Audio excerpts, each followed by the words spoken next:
years and my life is still trying to get off that great big hill of hope. For a destination.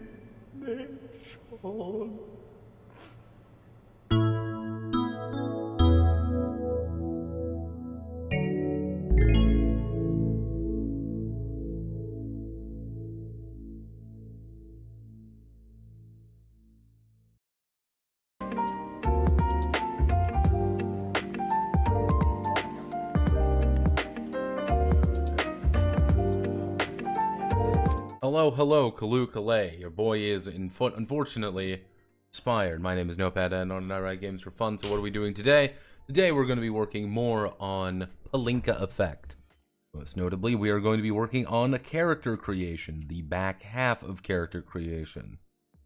Now, I've got everything sorted out here. I just need to... Well, I need to do it. That's the secret here. I need to just do everything. As they say, just do it. Just do it. So, this is the thing. I was having difficulty with Bloodline Affinity. I had a revelation while I was sitting at the library. And you know what happens when we sit at the library? You begin to learn, and learning is important. And I learned that I was looking at this completely wrong. So, I need to look at this from a different angle. Howdy doody. So, I'm looking at it from a different angle. We're not doing elements, we're doing more conceptual stuff. Why? Because we kind of have to, because there are so many different fucking powers to work with. Doing it individually would be impossible. I'm more impressed that you were in an actual library. Yeah. Our library is not great. A lot of homeless guys sit over there a lot, but it's a nice library. It is a humble place, as one might say. Also, this is not day drinking, by the way. I just have to be drinking during the day. Very different. So, big thing here. This is the thing that we're going to be doing. Your bloodline affinity is going to be effectively what your power is going to be based off of. Now, what you're going to do is you're going to enunciate what it is, and then you're going to kind of go into more of a detailed understanding of it. So, let me actually do that. Heading 4, update heading 4, heading 4, conceptual, my D8 was summon. Now, there's a few things that got me thinking about this. None of them good, but don't worry, we're not dealing with peak here, unfortunately. We are dealing with Jujutsu Kaisen.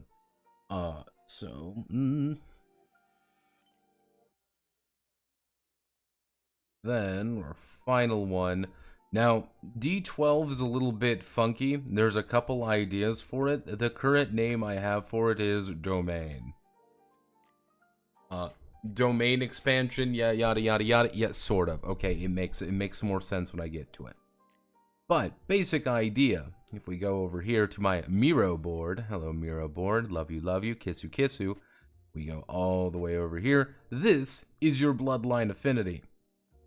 Effectively, what we would do is we would have a concept.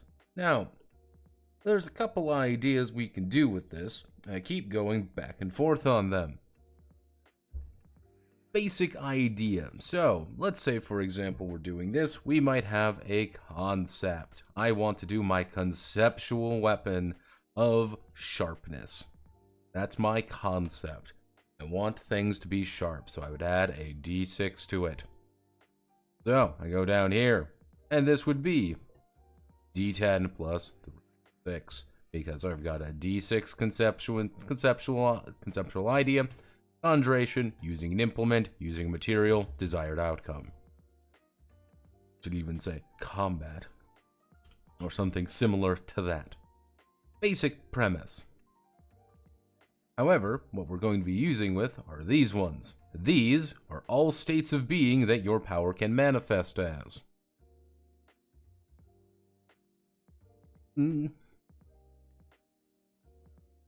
Let's see. So what's the one sentence explanation of what this project is and why you're on it? What if the Balkans had Naruto powers and I'm getting paid? That's really it. What if the Balkans had Naruto powers and I'm getting paid? But it's a little bit more complicated than that, but you just wanted a sentence, so you're getting a sentence. Let's see. But yeah, basic premise. Soul state. This is communication with souls and more really weird shit. You could have, if you ever want to deal with something like healing or death or a life, you're actually just fucking with someone's soul state. You are saying you're not injured anymore. You're not this, you're not that. I want to talk to a dead person. You're dealing with soul state. You can apply soul state to 95% of things. As long as you can justify, say, I'm fucking with someone's soul, you can justify soul state. The problem is it's a D-fucking-4. It's not very... Soul state effectively says you can manipulate... It's saying you have energy. That's really all it's saying. You can do a lot of things with energy, but that's really all it is. Conceptual. You get 2 words. That's it. You get 2 words that you embody. And the concept is very simple. I have severing and binding. That is my entire power set. Anytime I am acting within the lines of my concept, I add a d6 to my dice pool. If I am severing you, I get it. If I am binding you, I get it. If I'm trying to shoot fireballs at you, that's not severing and or binding. I'm trying to stop time. That's not severing and that's definitely not binding.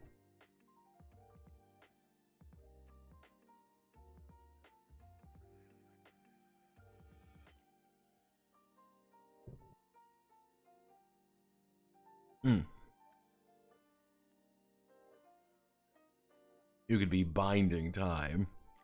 Nah.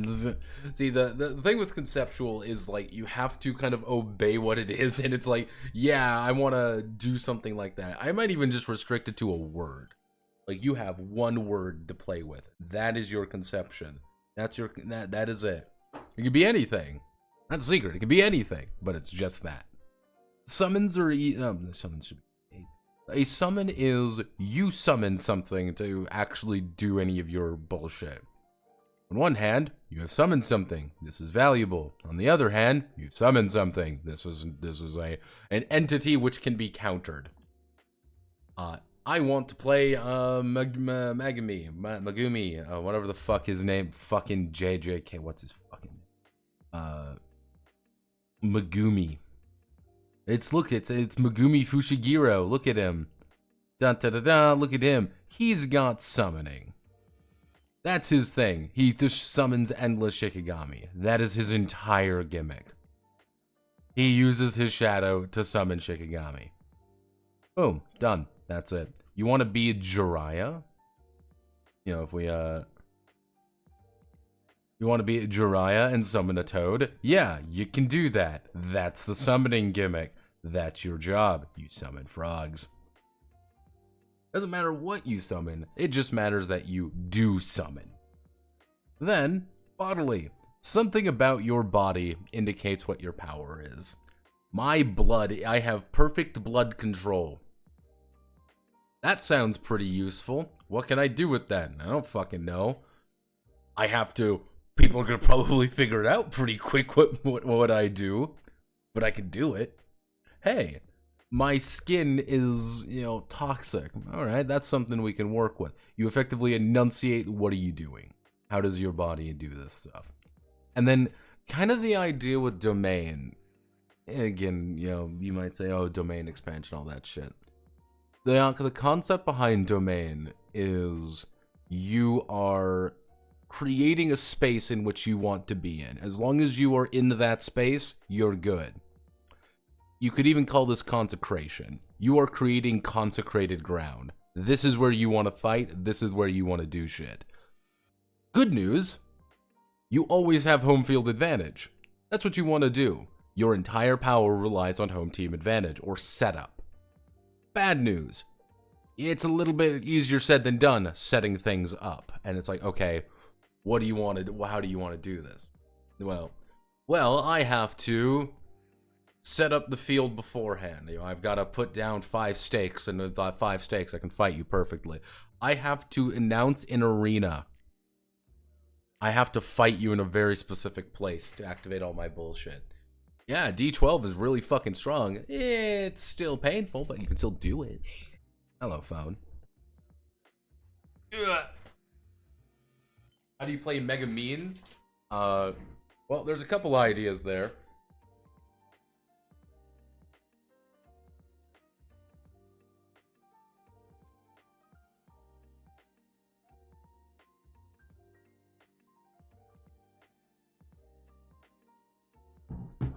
So, the idea behind Mega Man, I got a couple ideas there. Option 1, you would play Conceptual. The idea of Conceptual, you have explosions. That's it. You want to play Mega Man, you are exploding things. And it doesn't seem very strong, but that's the secret behind Mega Man. The thing is with this, is that these are the default states. Mega Man's not from around here. She's probably from the land of wine, or iron, to be honest. Because the land of iron and wine, they actually have real hexers with real powers. And you could be like Concept Explosion 40 or something, and you would be rolling a D40 for it. You are not that cool. Your bloodline is not that pure. Sorry, you're from the Balkans. You don't get that happy. You don't get that. You are from the land of dust. Now, Soul State might change into something else, but as of right now, this is the concept. Summon, I'm also a little bit iffy on. And, but I think the ideas work fine enough. The concept is there. Conceptual might change. If I were to do something like that, I would change Summon to something like Elemental. You just manipulate Element. You choose a element that is your gimmick. Or we stick with Conceptual. No, we'll stick with Conceptual. I think that one. Do I want to deal with summons? No, I don't. We replace you with element. Okay. Aiming. So, those one line quality of the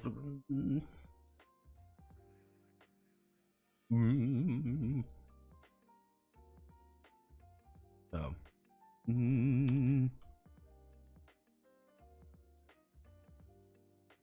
actually hexer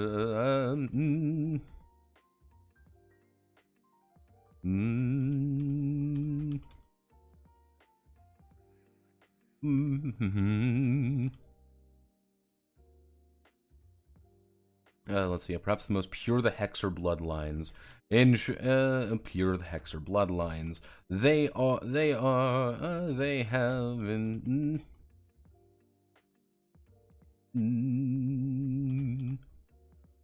let's see. They have an attunement to their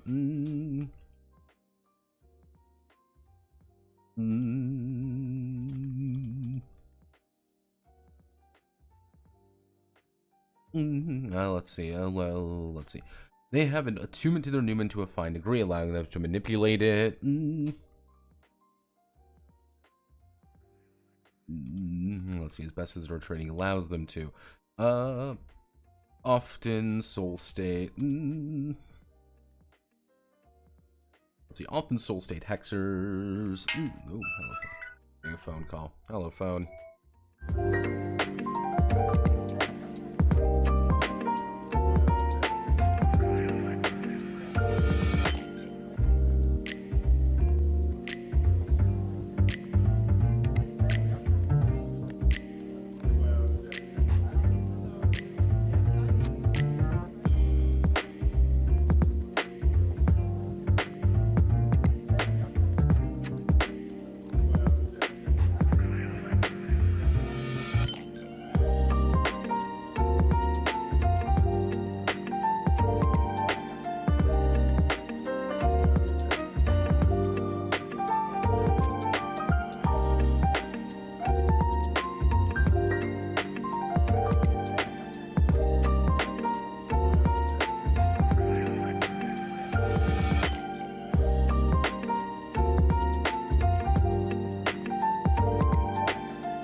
Yes, that was my mom. Now, for a little bit of context, good, please go away, you.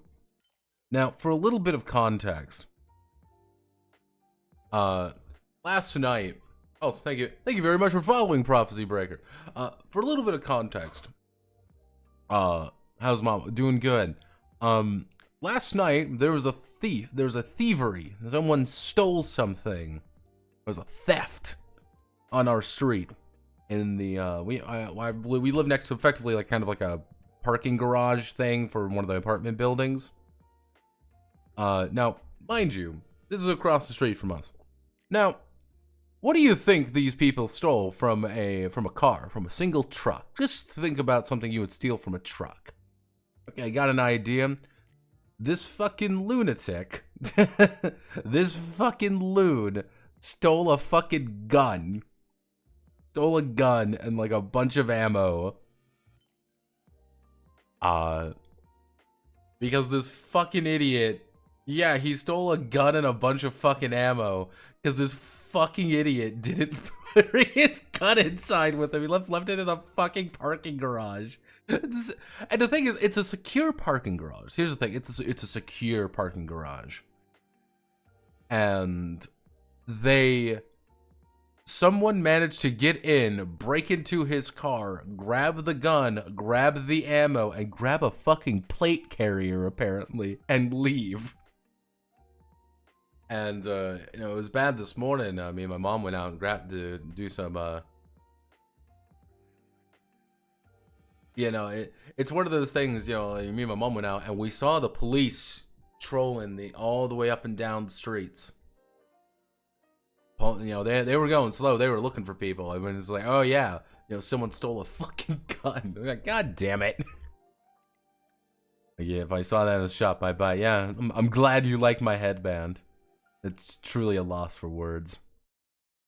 But yeah, no, that's I was getting an update on that, and it was like, oh Jesus, oh Jesus. How does this keep happening?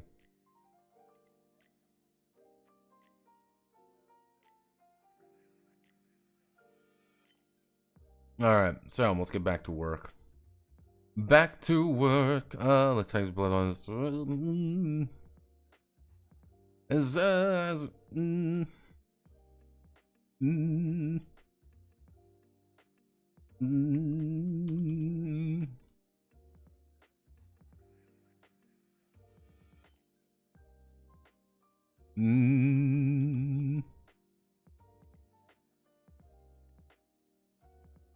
Basically, as easy.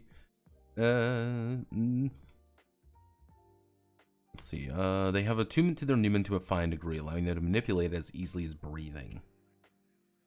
However, let's see.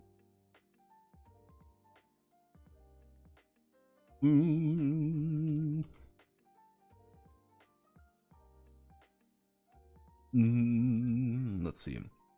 However, what these bloodlines gain in fine control, they lose in more.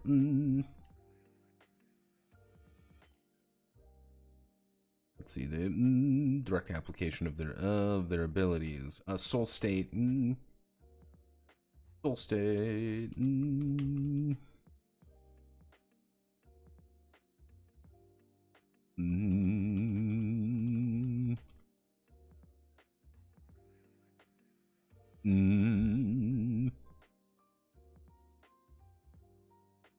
Let's see, soul state. Anyway, apply their.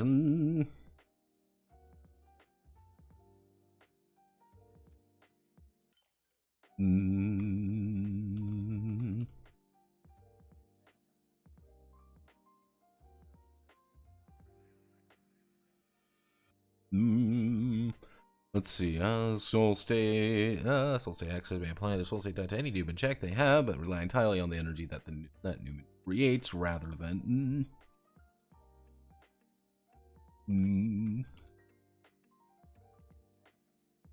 Effectively, the idea behind a soul state hexer is, as a soul state hexer, you have the ability to have magic. Your ability is you have this. You have no other special abilities. Ta-da, asshole. And sometimes that might be useful. You don't get any precision. You are just saying, I have the ability to have this ability. The best way to think about it. I can definitely manipulate the energy inside of my body. That's pretty much it. Nothing more, nothing less. Okay, so conceptual.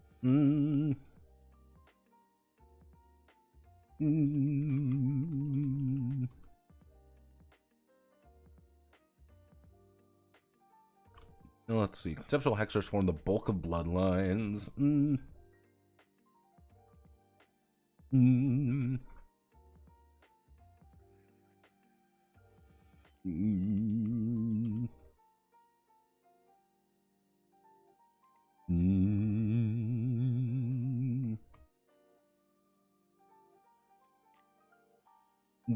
A concept from a concept is passed down from parent to child, growing and morphing. Let's see, growing and mutating each generation among the different offspring. A concept of binding. A concept of binding may mutate gradually into knots, or would be another thing of binding.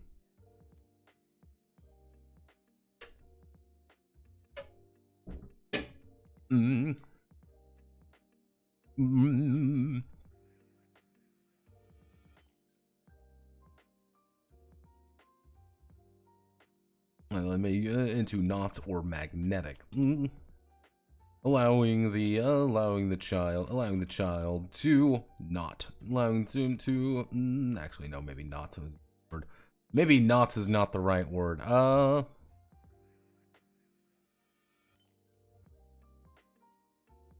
Bug out, bag looted, sake my head.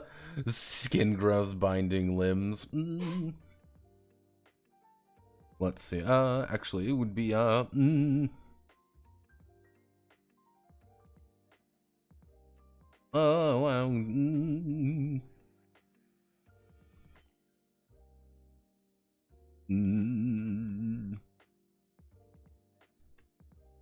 magnetize objects. One let's see. Conceptual hexer.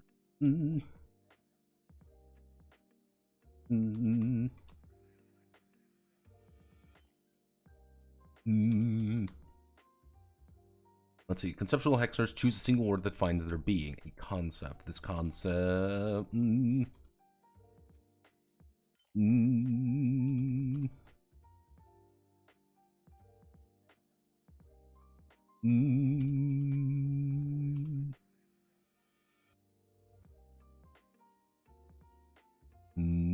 Let's see. The broader the concept, the more difficult it is to precisely use it.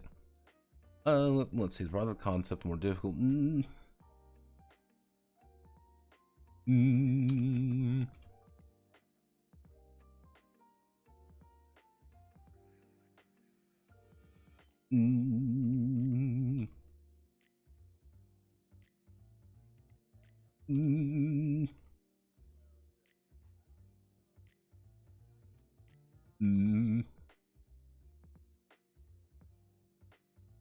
Magnetic.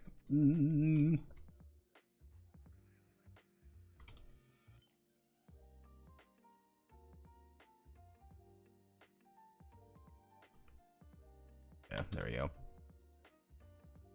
It's kind of the idea with, like, conceptual hexers are a little bit more open nature, a little bit open-ended. They can be a lot of different, actually. Why don't we insert row above, hit this, hit.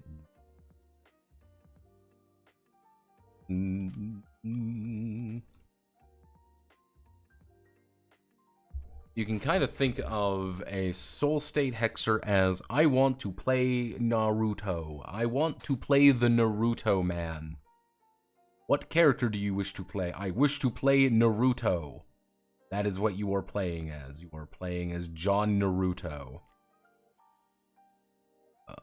See. And John Naruto has his own advantages and disadvantages. God, we would do not. Okay.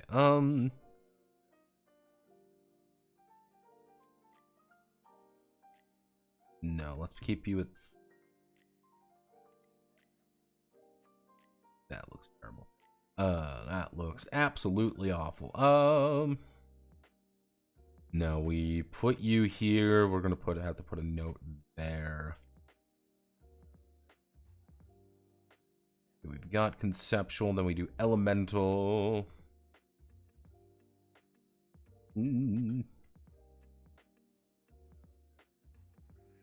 Elemental D8, and we can then do, if we do this right, if do the bodily D10, let's do elemental.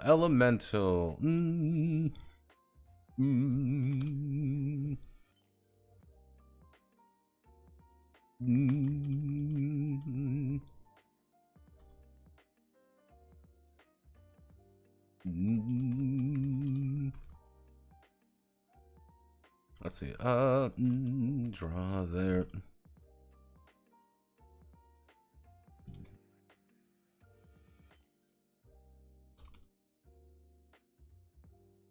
And let's see. Draw their power from the natural world and its many consequences. The elemental cycle of water,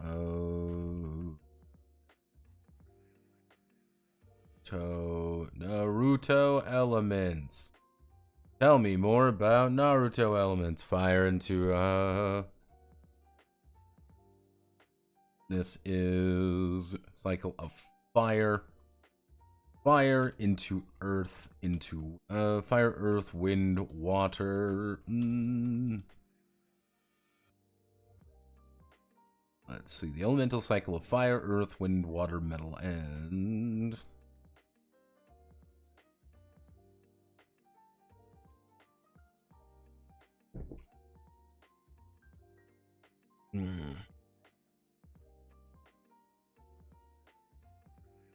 let's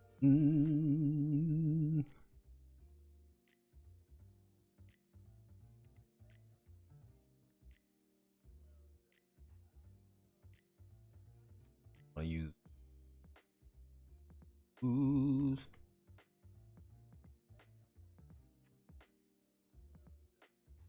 because ganking impact uses uses ice. If we do Chinese,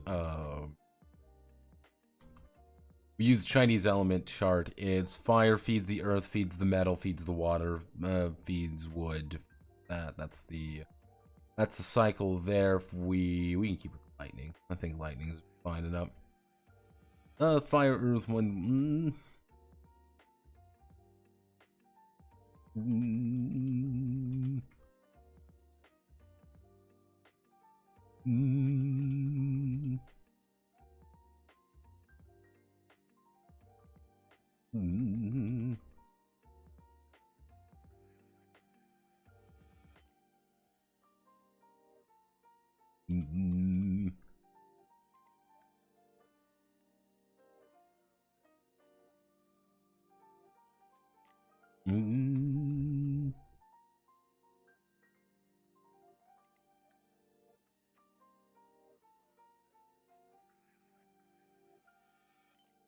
Opposition will always be a threat to their existence. We'll choose one of the elements to embody. These may be one of the central core 5 or one of the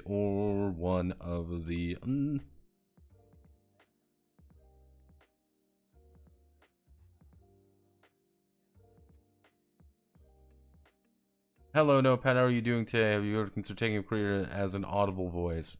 Thought about it. I said no. You're the only ones that deserve my voice, everyone. Mwah. Or one of the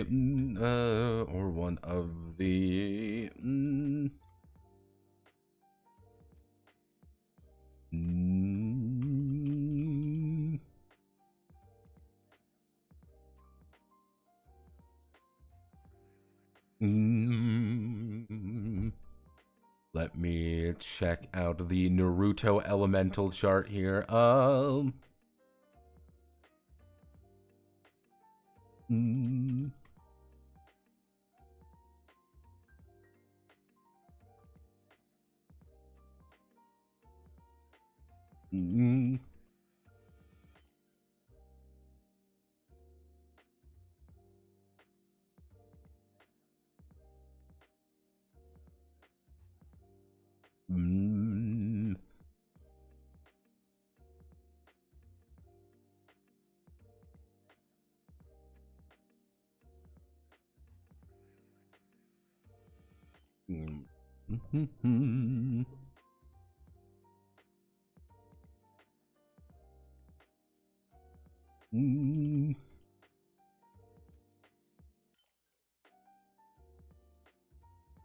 Being opposed by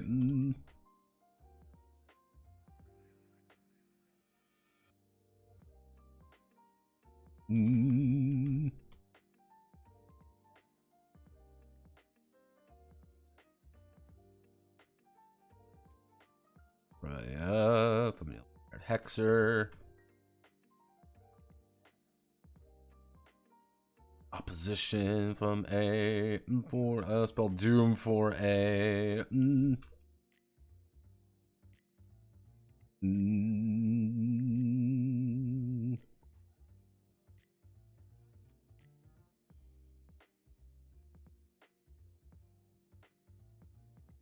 So, to give you an idea, if you want to make some bullshit, I have the conceptual power of mimicry. I can mimic your power. You have water power. I can mimic it, but it will only be a D6 instead of a D8. Anyway, do you really hum while we're writing? I have what make you feel self-conscious about bringing it up. This is the first time on the game writing stream. This is late night for me. Yeah, I hum. I just do that naturally. Because sometimes when I lock in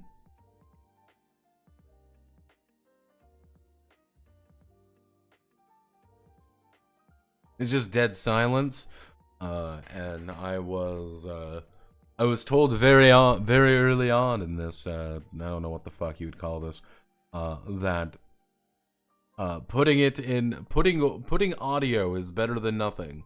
So you get meandering humming sometimes. If you know I'm humming, I'm thinking, and I'm actually still here and not dead. Scheisse.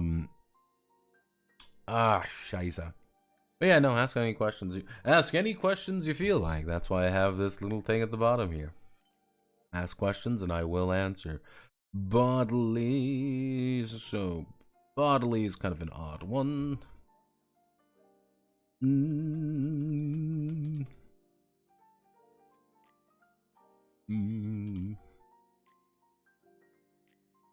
Let's see. Are those bloodlines who employ?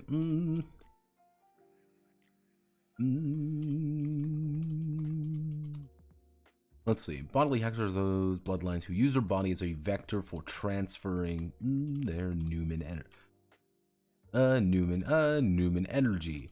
Literally rather than metaphorically. Often employing transformation arts. Let's see. Bodily hexers have a variety of mutations. that evolve, that allow them, let's see,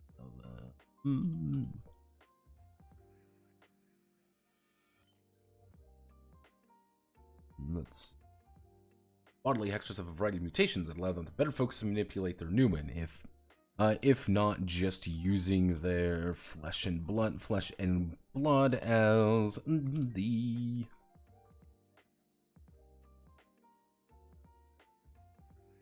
for the catalyst for their ability for their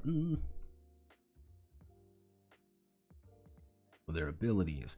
The bodily hexer.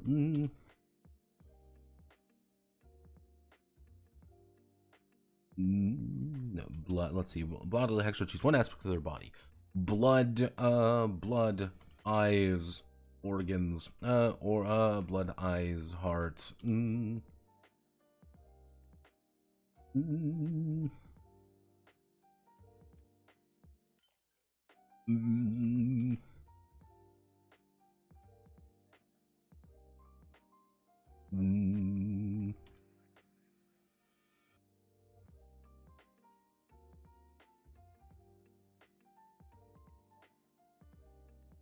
One is being called upon at the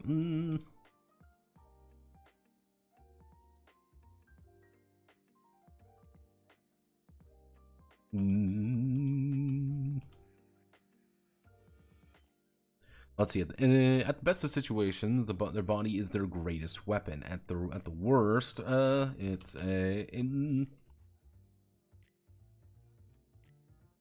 it's a prison in which they are born into, forced to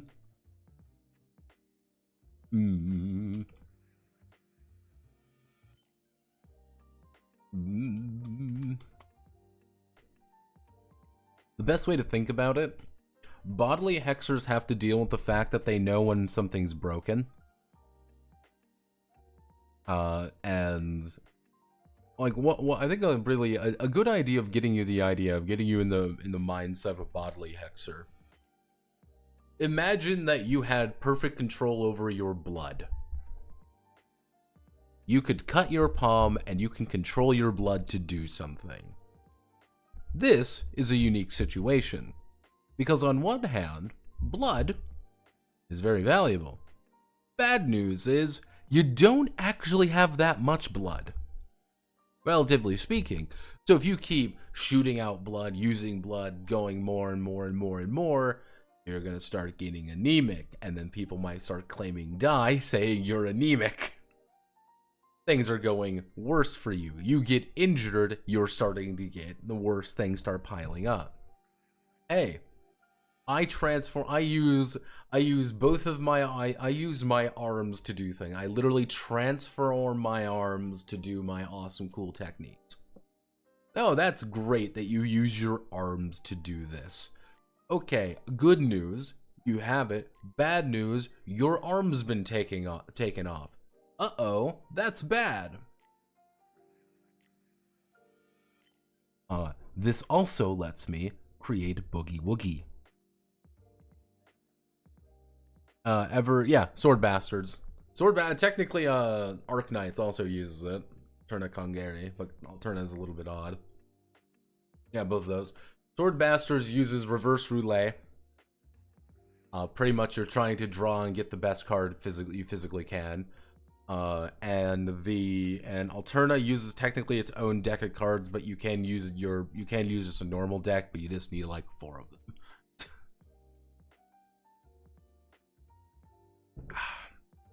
But the entire idea behind being a bodily hexer is your body is your weapon. If your body is injured, things start going bad. Hey, you're bleeding to death. Try using your blood bending. You can try to use it to heal yourself, or you can be using it a little bit more actively. Hey, you are poisoned. You're paralyzed. Uh-oh. This isn't very good. Then again, I'll kind of apply it as needed. Then we go to domain.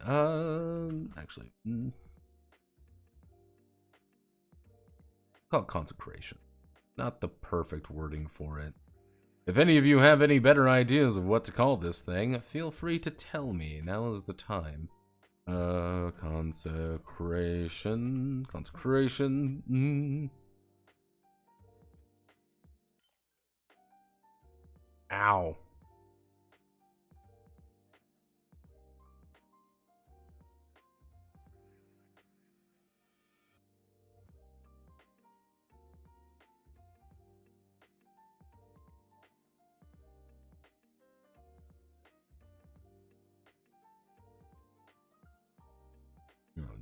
Oh.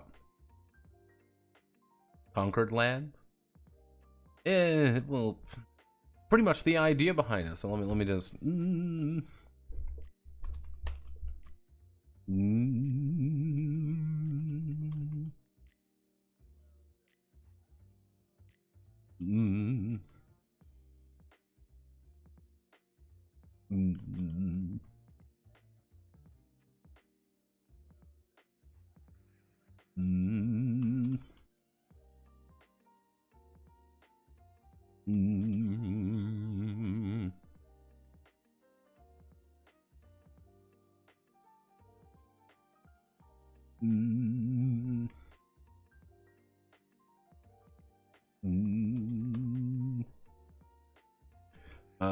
Let's see.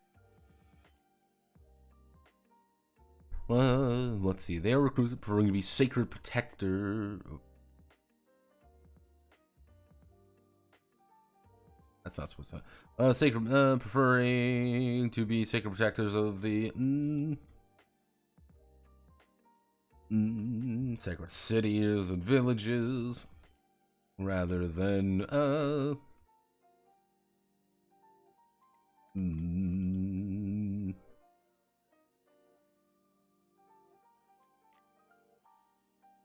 let's see, outside of their dome.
Let's see, consecrated hexer.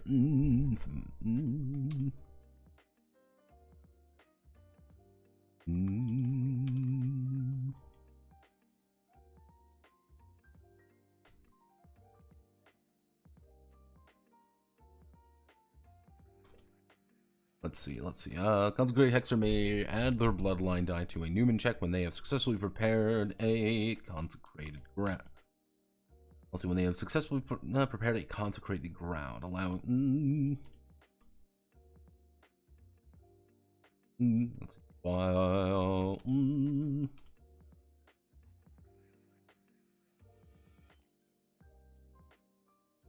Let's see. While.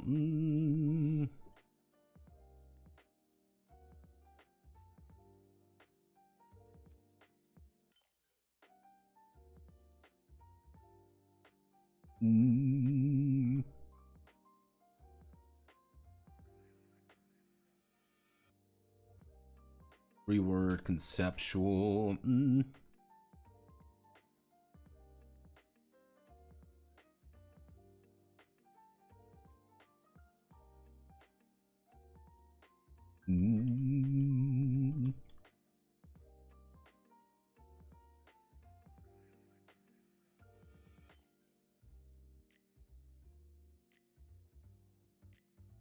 allowing them to create a host of powerful effects easily. There we go.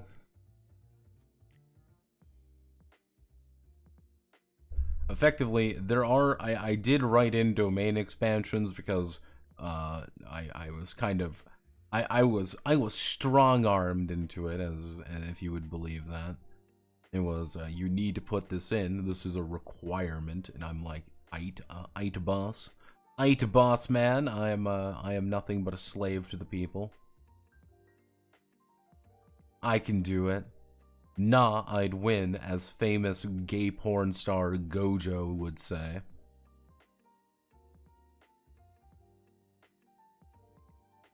Yeah, even though I will say the ending of Jujutsu Kaisen and the 45-page homoerotic sex scene between Sukuna and Gojo really was a Jujutsu Kaisen. Wasn't expecting it, but you know what? Every now and again, every now and again, you had to be surprised by these things.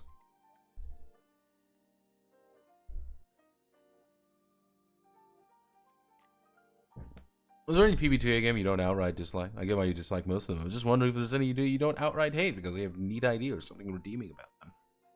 Unironically, here's the controversial subject. Unironically, I think Apocalypse World 1E, the first version of that game, is actually interesting.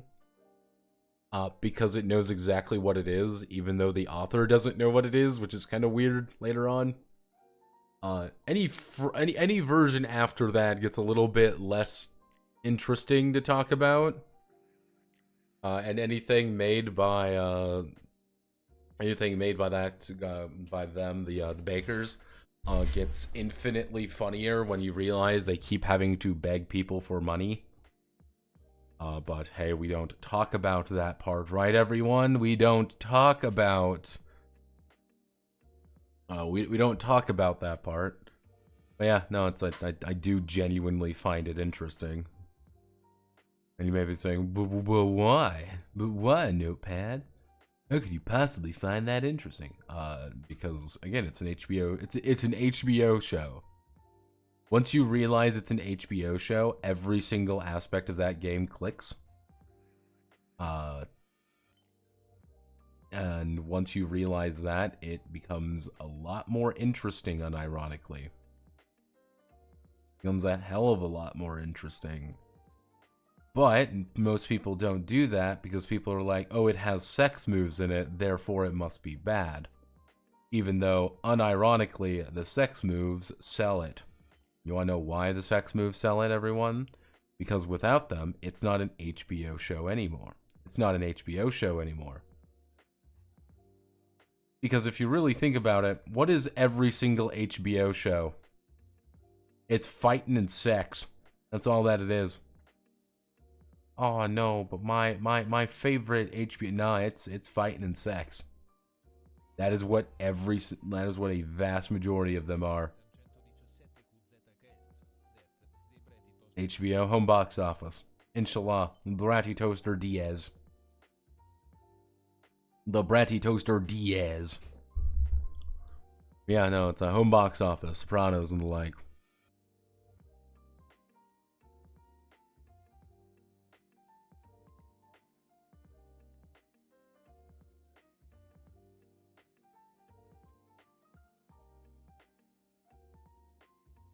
Ow. Oh no. People are posting cringe on the internet.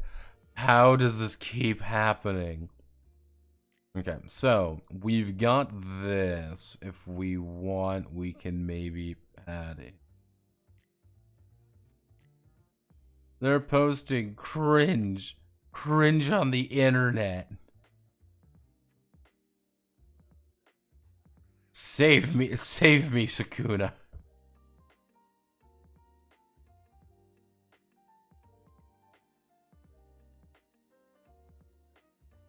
Even though, yes, I did view the ending to Jujutsu Kaisen. Maybe the real Jujutsu Kaisen were the friends we made along the way. I don't like how this looks, but I'm going to keep it anyway because I don't know how to make it look better. I've been considering giving Bethany an upgrade. Any opinions?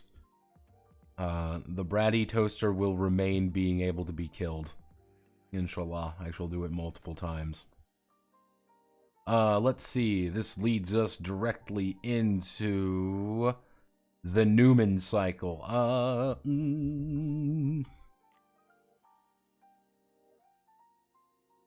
Bloodline affinity, Numen affinity.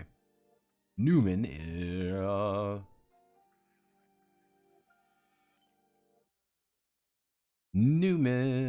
is the manipulation of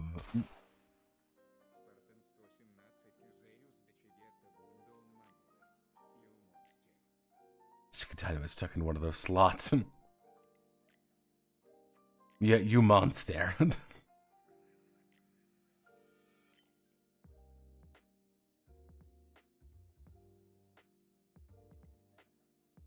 Yeah, no, it's my friends have been threatening more Pathfinder 2e next week, and I'd be like, oh no. So if I make sure to put $400 worth of effort on a new model, would you use it? Yeah, I would. And it would be Solid's $400 Bratty Toaster. And it will be shot for 50 note bucks.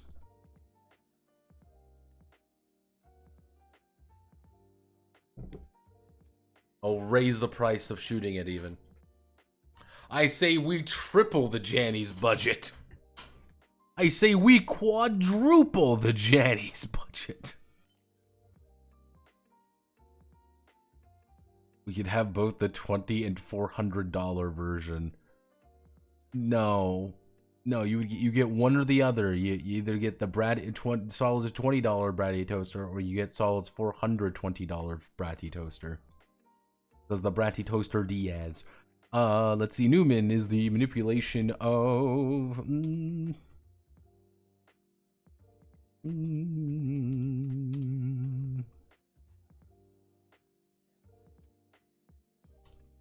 Gone by many names in its history.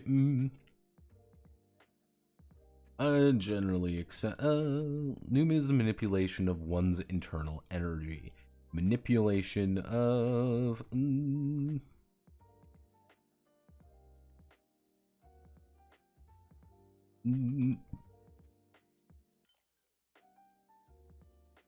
See, actually, no. Numen is the subtle force. Is the subtle force of nature, which makes up the human soul. With that, every living makes up the soul. Makes up the soul. Every living being,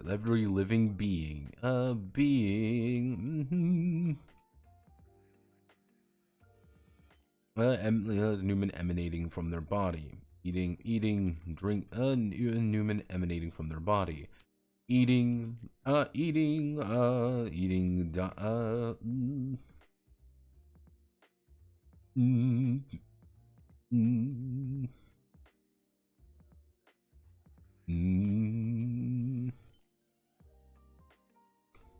eventually all creatures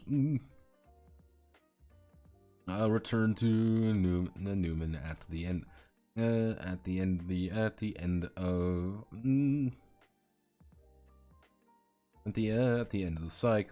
of the cycle. If a widely accepted by the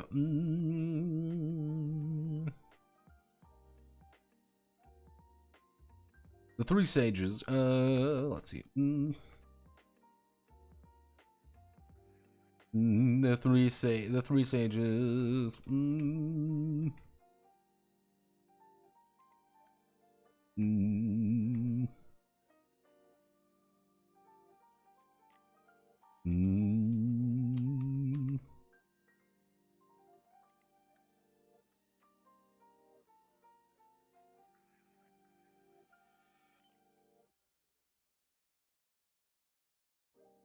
beings of immense power have cultivated their Numen to continuously reincarnate themselves into new bodies. Have confirmed. Actually, no. The three sages.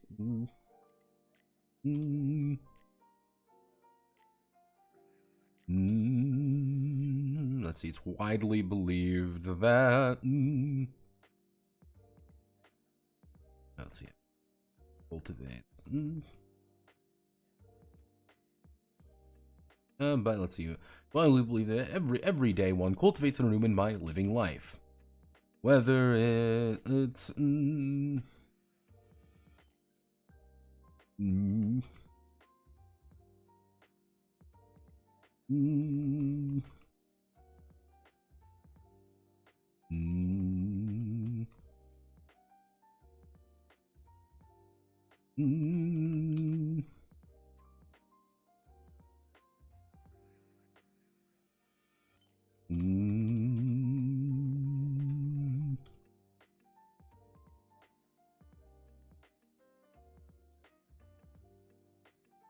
let's see, when they die, they enter the cycle of reincarnation based on how well cultivated their Numen was. Those who lived a...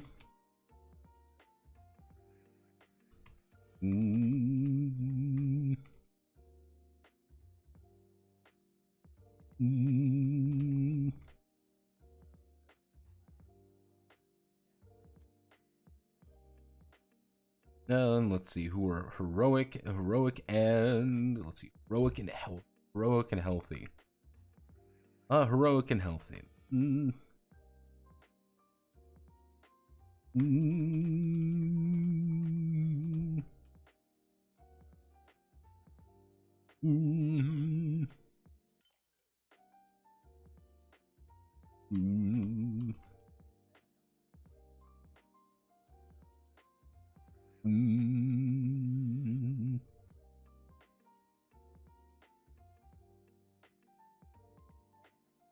One must let's see. Wounds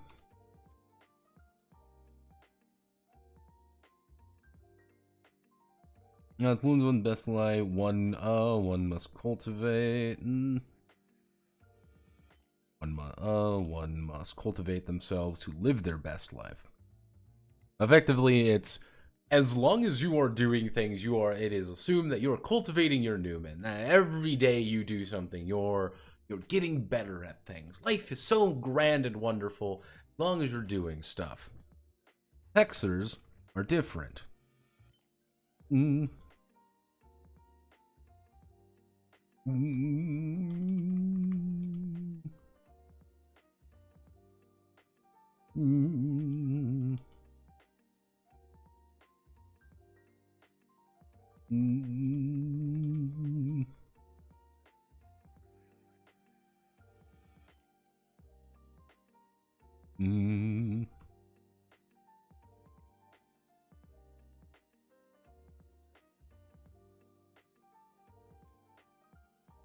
Let's see. From starting with from seemingly miraculous, seemingly perform seemingly miraculous feats. However, the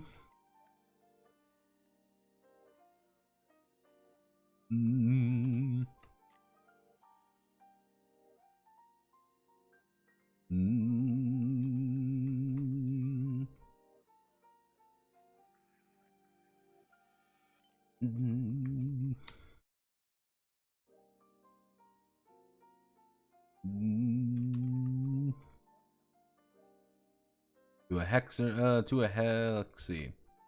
Hexers do not view them as miracles or magic.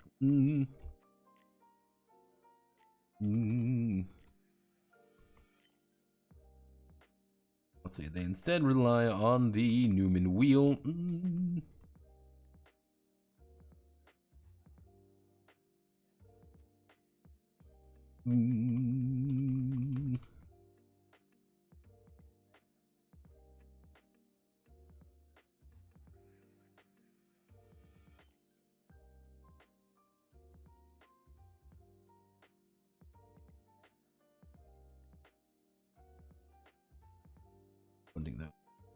Mission.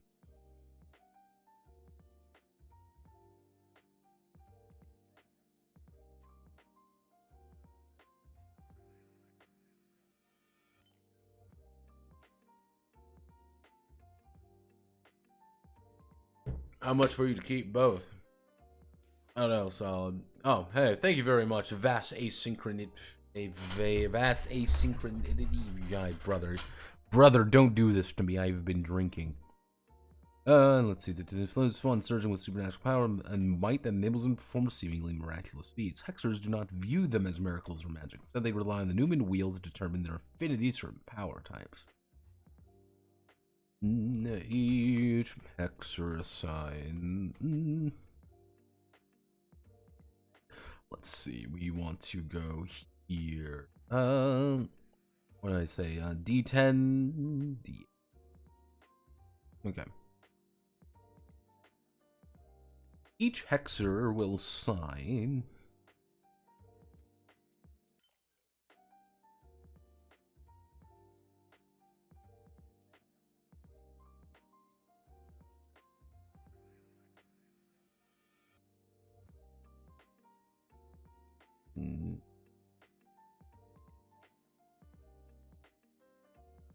Things keep opening when they shouldn't open. That's concerning me.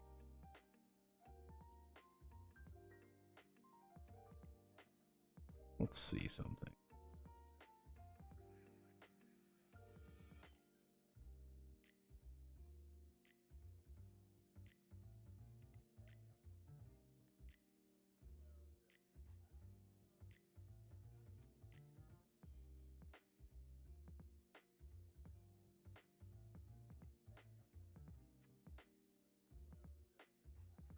Ah, weird. Probably just clicking on things too fast.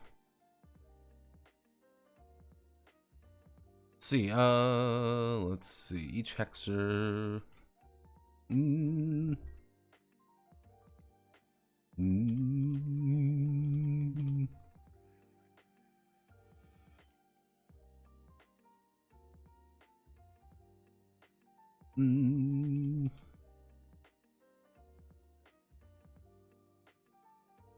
Let's see. Actually, it would be 5 Numen dies to the. We'll be assigning 5 die, 5 Numen affinity die to each of the 6 parts of the Numen. This may, 5 die in 6 parts. May seem, let's see, may seem confusing, but the hexer, when the let's see, so actually, each of them will be assigning the die are D10, D8, D6, D4, D4, and D2. Now, the final slot diametrically opposed to the.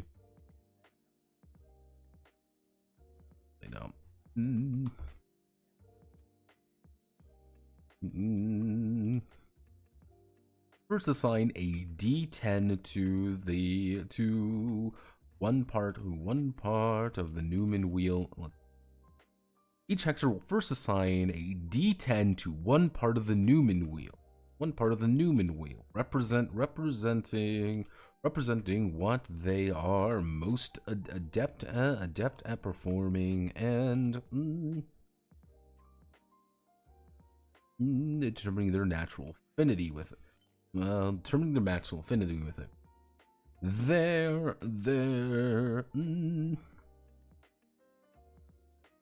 What do we want to call it? I guess their core affinity. Their core no other part of the Numen, no other part of the Numen wheel may exceed the core. Let's see. No other part of the Numen wheel may exceed the core Numen affinity. Let's see another part of the exceed the core Numen affinity, representing its fundamental,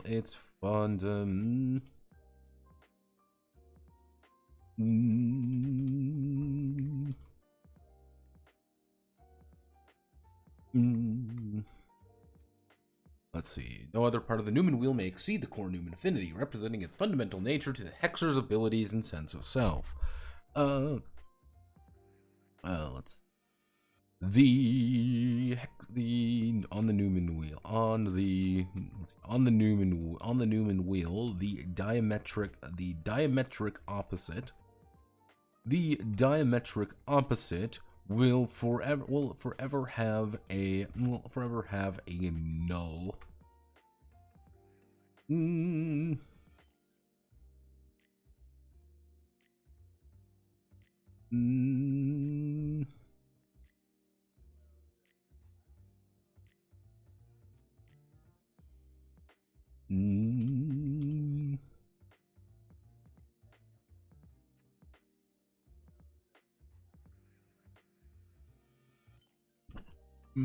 Condemned.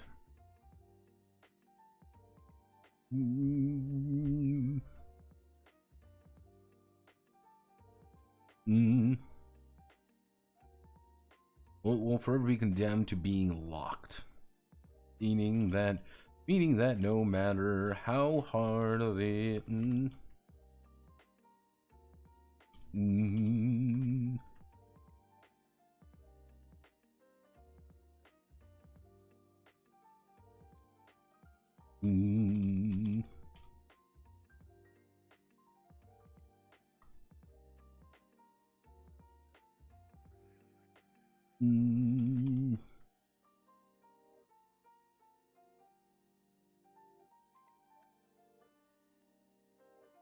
There we go. So it's kind of the idea that no matter how hard you try, you will never have your diametric opposite. Because your diametric opposite is just a fundamental impossibility for you. Good evening. I've been developing magic as for a thing, and the idea pathos framework for rituals, specifically ley line runes, make rituals effective, but the emotional impact it creates. Oh, that's a good idea.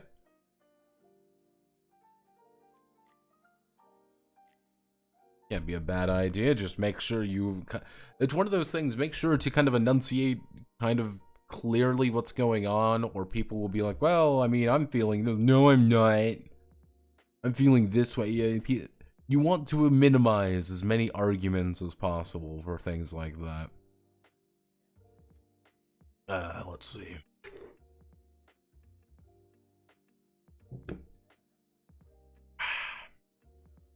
Yummy, yummy, yummy.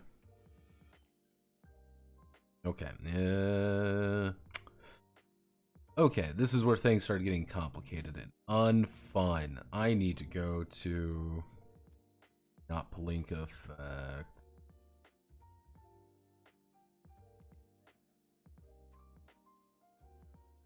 Yeah, so I haven't worked on this in a while. I know. There's just a lot.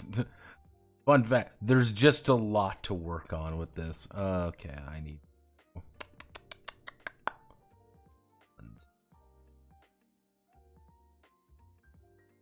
I mean, if we do...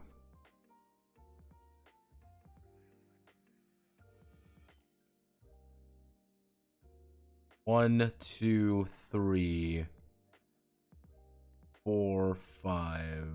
Dun, dun, dun, dun, dun, dun, dun, dun. So that's 1, 2, 3, 4, 5, 6, 7. 7 by 5. 1, 2, 3, 6, 7. Okay. Now, this is where things get unfun. We need to... We're going to find all of you. We're going to put you as Techo. Hello, Techo. We're going to put fortification. Fortification. Bingo, bango.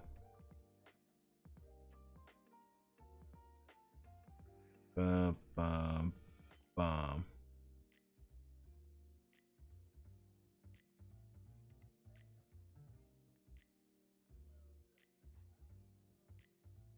Transmutation. Transmutation, desolation. Conjuration. Parasites.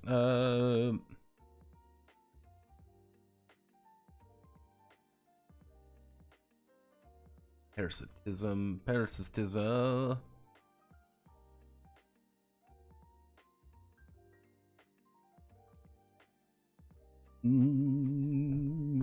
Void. Okay, so all of you 0.03. Okay, now this is where things get weird. So we need to shrink this down. We're gonna shrink this down. We're gonna go whoop. We're gonna go whoop. Hello, phone. Nope, don't. Didn't mean to click that button. Okay, go here. Okay. Hello, phone.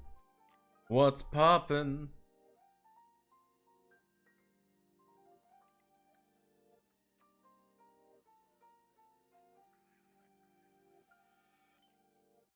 Okay, so we need to establish format. We need to insert. If I'm not answering questions, apologies. I am what they like to call locked in.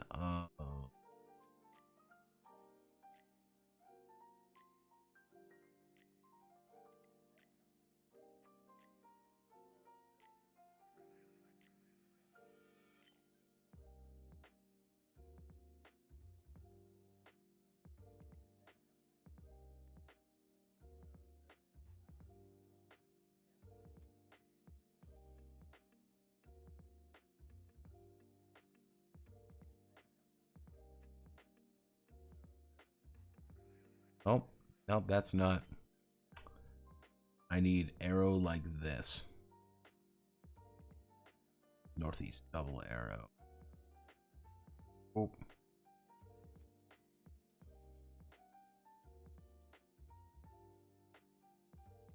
Okay.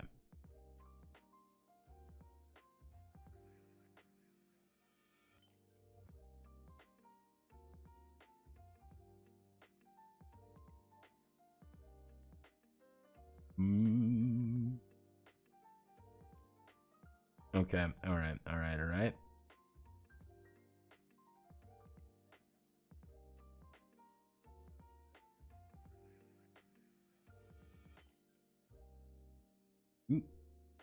Nope. Can I get you column? We need to make you 0.75. Can we get you 0.75? No. Do we have to be 0.9? If we do 0.9, we can fit everything in. That means 9. That means setting you at 0.9. You 0.25. You 0.25. 0.25. We don't need this. We don't need this.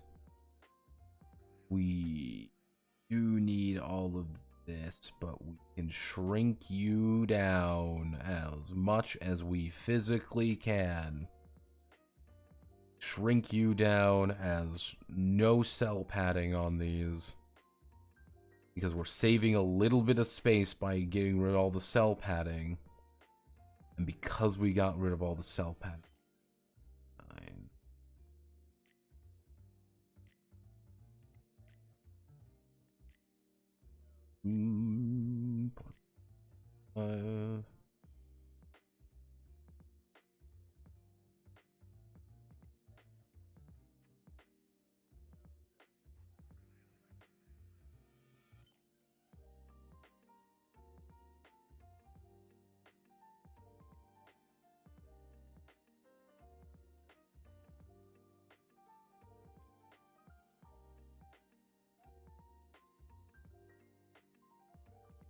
Actually, really, we don't need to be that way.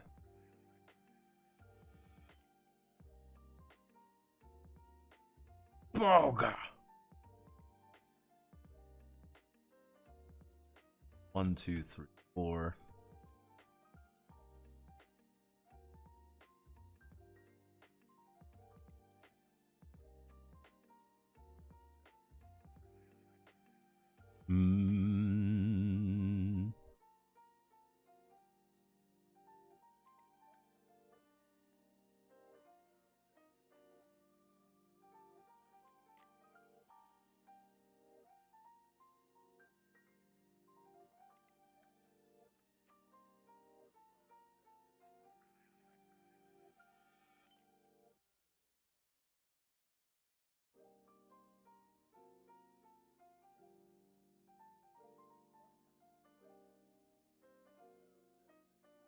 Insert.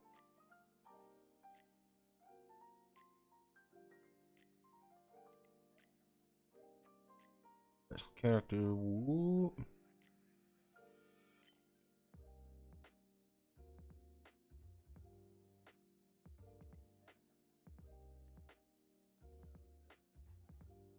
Actually, do we have an arrow that?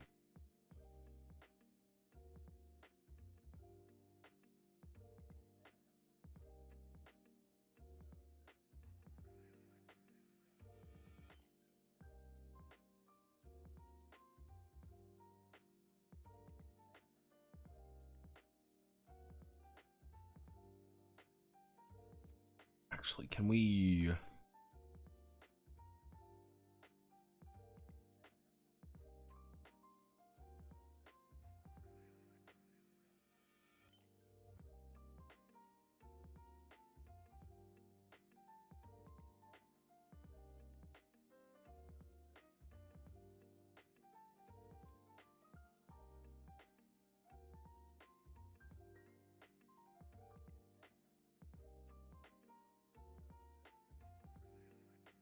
There we go. Not perfect, but it's definitely better than nothing. That may not even be quite accurate, but it's definitely better than something else that's not here. So, fortification and void oppose one another. Transmutation, conjuration oppose one another. Parasitism, desolation oppose one another. And, parasites. I had a discussion with other RPG writer friends. It's like a law that your book features magic, then explaining how it works to a third of the book, unless the entire book is about the system a la mage. Yeah, killing Laura was so horrific because it was a symbol of the small town innocence. The horror of the event had a gateway to other malevolent entities break through. Killing a nameless vagrant is like personal, not the same impact. Yeah, I get you. Parasites. Effectively, parasitism is I am using your Numen with my Numen. To give you an idea, most healing Numen, most healing powers are relying on parasitism. Because you are acting with their Numen to embolden them. I am going to now interface with your ability real fast. I am literally vibing with your spirit. We saw you from across the bar and your vibe was, yeah, and your psychic resonance was good, bro. Lend me your key. Yeah, you would be using parasitism. Because it's you are a parasite. You are using them. So for a little bit of thought behind things. Oh, hello.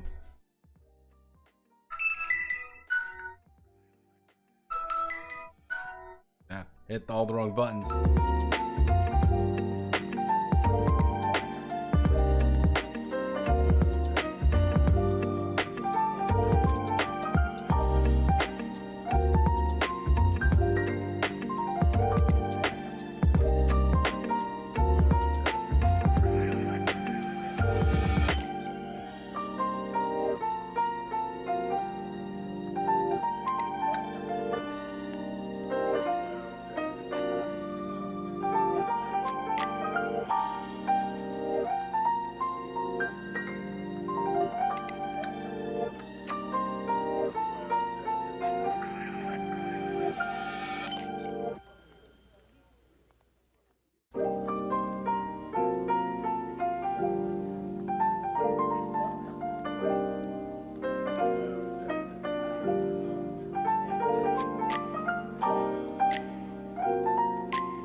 Does that mean I can steal Numen from others? Not quite. The idea behind parasitism is you are latching your Numen on to their Numen. Now, in certain contexts, this could be as simple as, I am using healing on you. I want to heal your wounds. What does this mean? It means that I am healing, I am using my energy, interfacing with your energy to close a wound. That's all it is. In less nice ways, it's I am using an ability to fuck with your head because you have, because of that.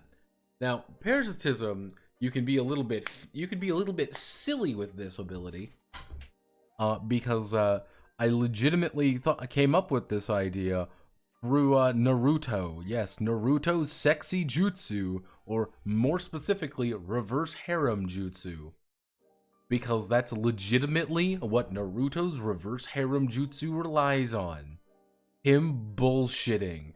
He fucks with your... So it's short-circuiting people's Numen. Not necessarily that. It could be that way. It could be something akin to that. It could also be something more along the lines of I'm lending yours, I'm helping. I'm going to use my power to interface with your power. Void, on the other hand, Void is the more direct way of doing it. Void is, I am going to cancel out your Numen with my Numen. A powerful Void user is someone who can burn you out really fast and make sure you have no energy to play with anymore. On the other hand, he also has a lot of bullshit to work with.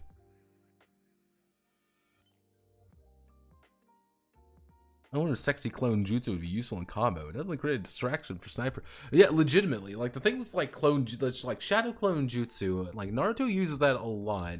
It's, like, arguably is, like, his main technique.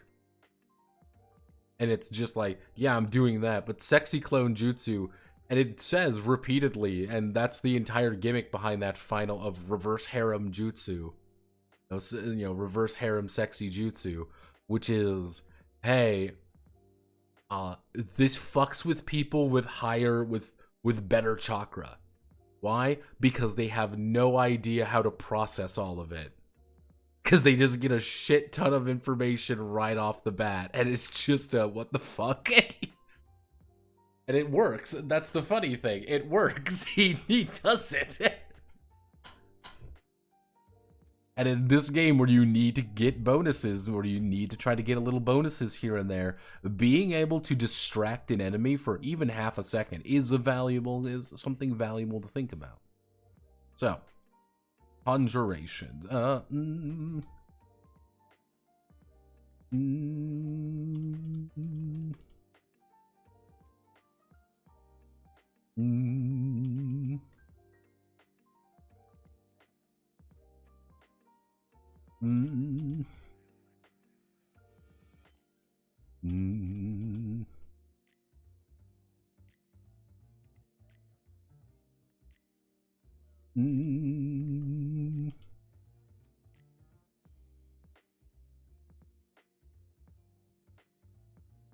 Creating a version of it which is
Mm.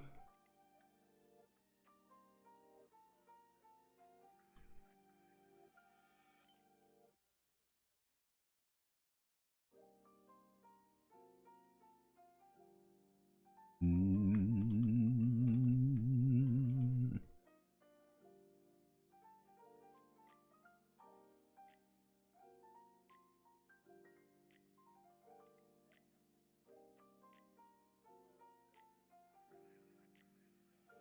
Mm.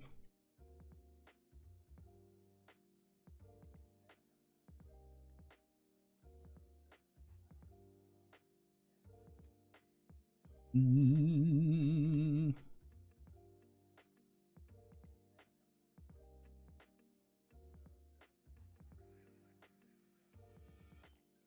Pardon, Sarah. Mm.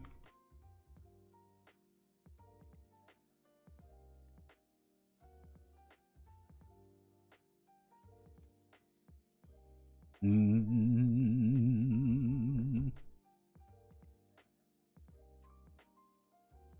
See, pure lightning. Well, forms how and where their construct manifests may create a blade of lightning. Mm. Mm.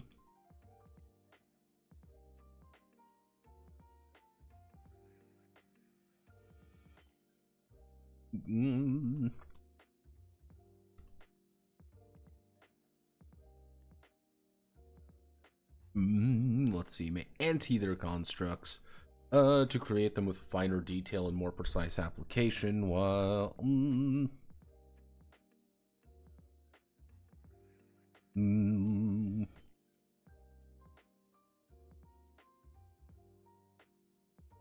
uh, mm,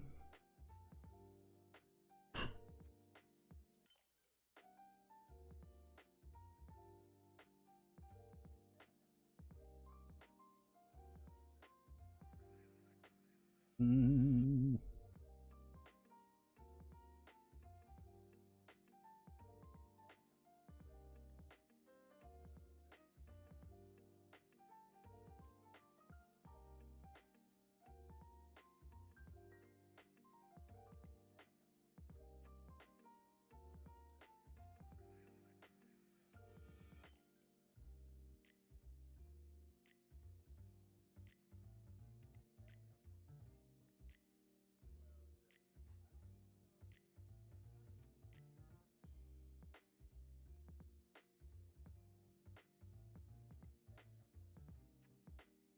Okay, we're using.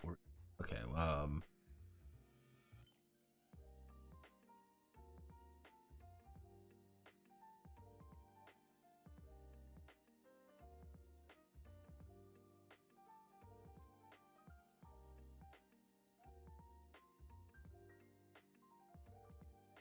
I think I'm going to have to make. I'm going to have to make my own icon. It's so conjuration.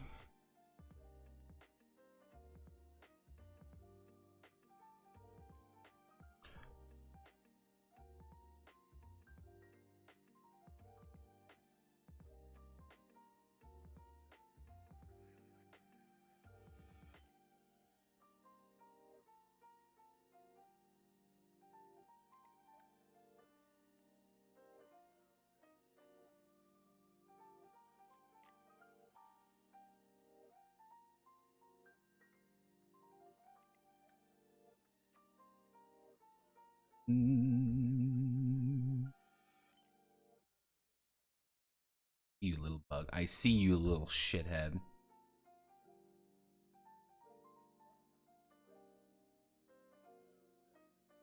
Mm.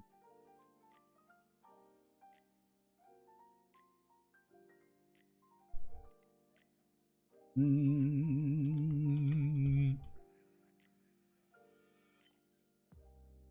Mm.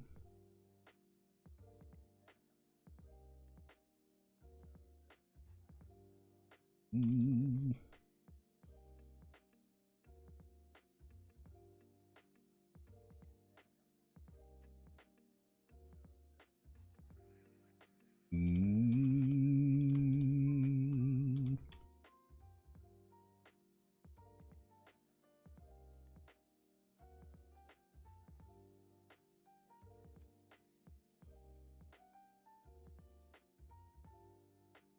let's see.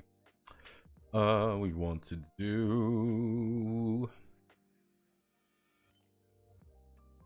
actually... Desolation. Desolation is the act of destroying.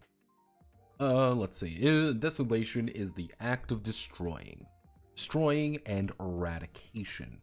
One of the few methods to remove Numen from the remove Numen. One of the few is the act of destroying and eradication at the most basic level. At the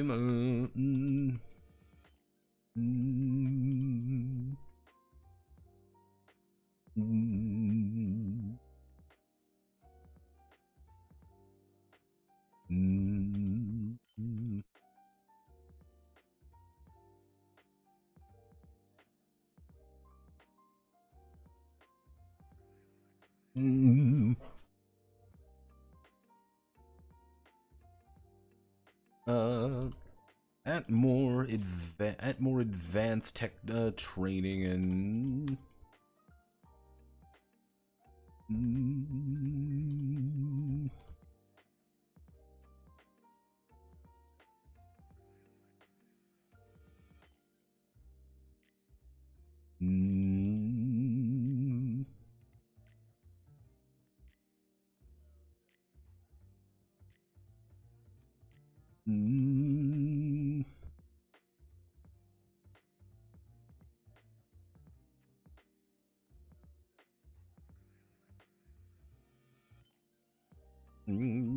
let's see.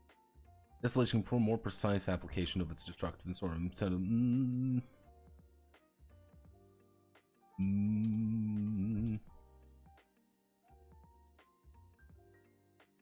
destructive instead of blowing an enemy apart instead of blowing an enemy apart, they may attempt to erase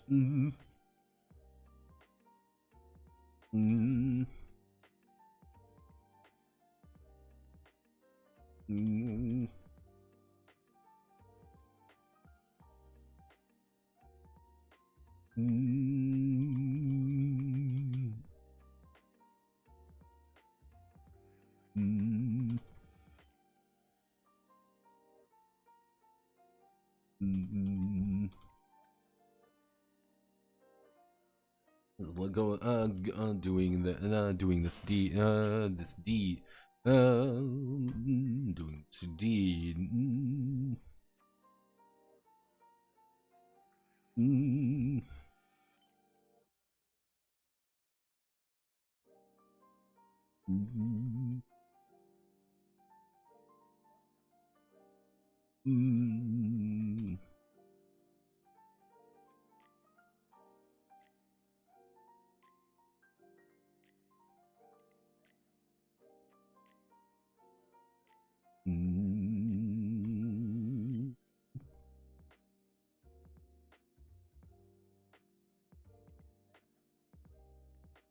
What would be a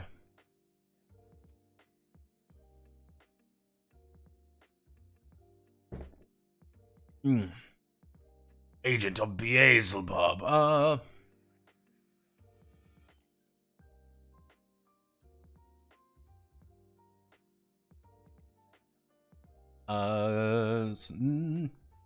Bunch of strippers in the middle of the battle. I would make this ultra second guess if they were losing their mind or not. Yeah, that's like one of the most important things about the setting, and what is you are in the middle of a battlefield. Let's just put this in there. You are in the middle of a battlefield. You need to get to a machine gun nest, because there are guns in this setting, by the way. Now, you're smart. You realize you're embedded with a squad of 5 with a dozen other soldiers. You're like, damn, going a gun to machine gun nest is going to get us all killed. We are all going to die horribly. But you, because you're smart, you're like, you know what I'm going to do? Conjuration. I'm going to send a wave up. they're going to be, you're not going to think about it. When you're in the middle, you're tired, you're going to send a full wave up. It's eating away at your Numen. This is a very taxing thing. But imagine you're expecting a dozen guys, and suddenly 50 go up all across the line. You start spraying haphazardly, ammo is out, and then you shoot these guys, and they just dissipate. You're like, fuck, Hexer's at work. Oh shit. And then everyone else rises up, and everyone else starts charging. You're now thinking, who's real, who's not? You don't know who you're spraying. You don't know where you're going. That's the power of conjuration. He's burnt a lot of Numen energy. On the other hand, he's given his one other guy behind him, his other Hexer pal with lightning powers, with desolation, pulls back the metaphorical fuga and shoots him with a fucking storm bolt. That's the entire idea. Again, they are diametrically opposed, but that doesn't mean they work well doesn't work well together. I know you were just what you made, so makes the setting 100% more what most battles shown as Shonen games do. Oh god, roast is good. I've got some stuff ready. I'm gonna put it in my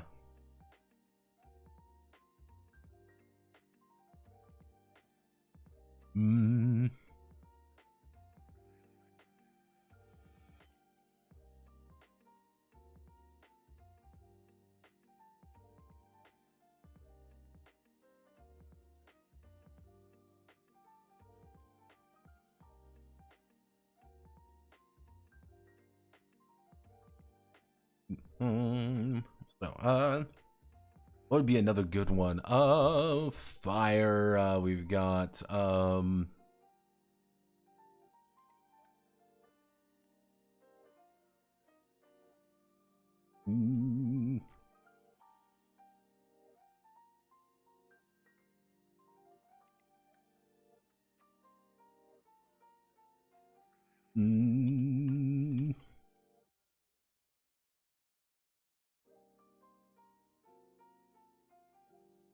actually,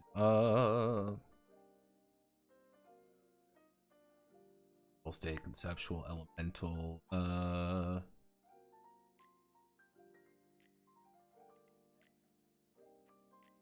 actually, well,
and he's up there.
there's others that really just like killing people. mm, mm.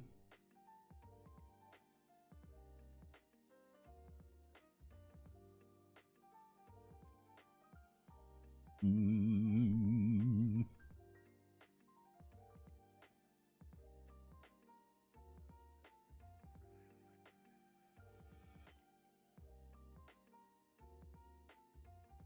Mm. Mm. Mm. Let's see, conjuration. Mm.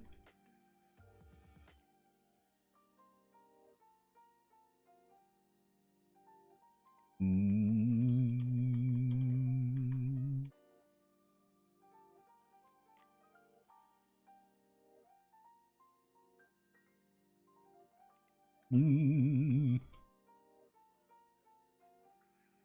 Of course, the two are the same side of the coin with many. Mm.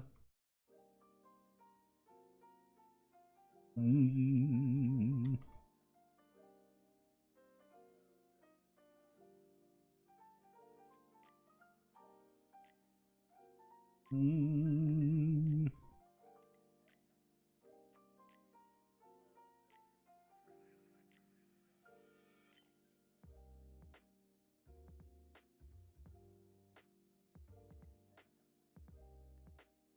There we go.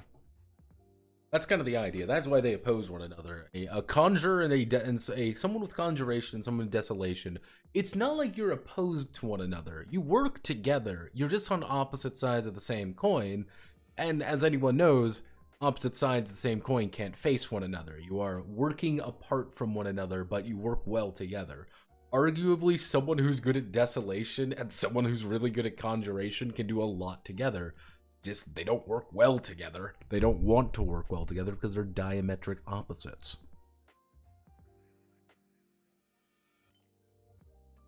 We are not the same. Mm.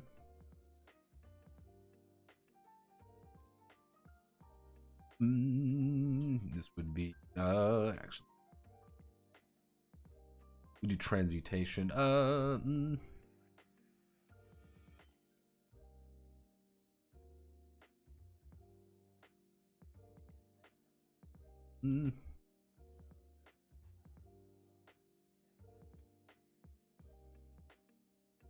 Check out gun, but I never understood stupid thing at the beginning saves the day trope. Is it just an advance for Chekhov? I understand Chekhov's gun, but I never understood the stupid thing at the beginning saves the day trope. Is it just an advanced version of Chekhov's gun?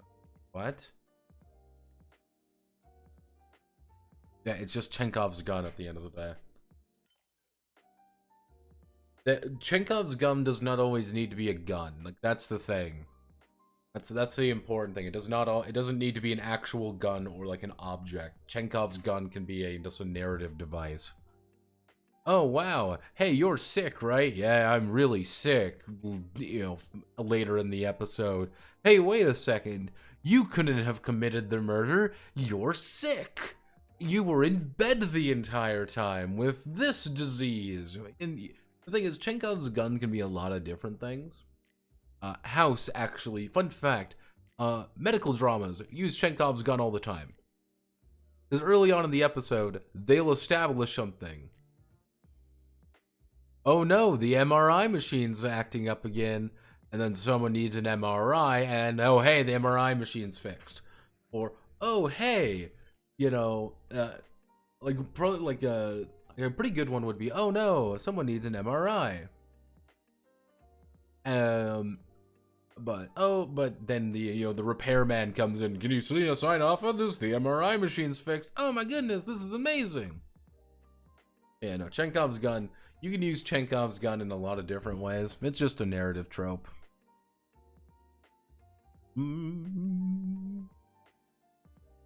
Okay, so.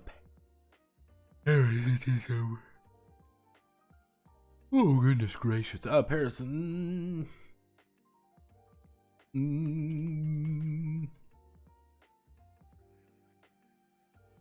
Mm.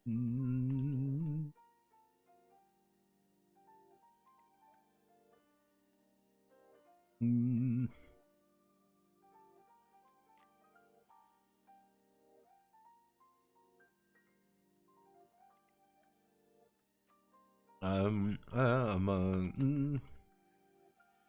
Let's see. Parasitic is an unflattering term for one of the most common Numen affinities among certain circles. Let's see, among the hexers. Mm. Mm. Mm. Mm. Mm. Mm.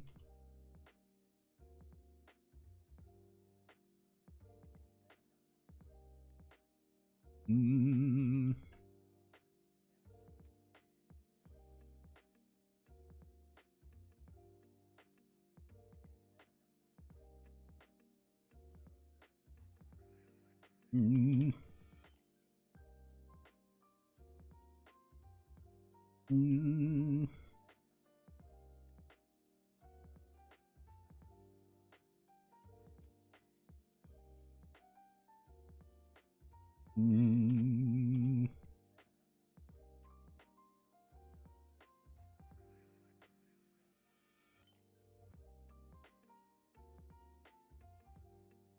Mm.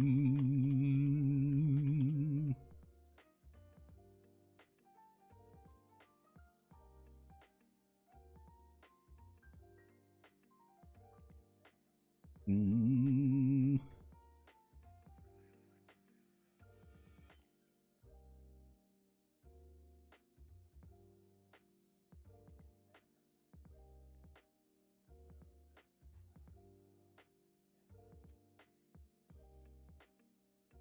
Mm. Mm.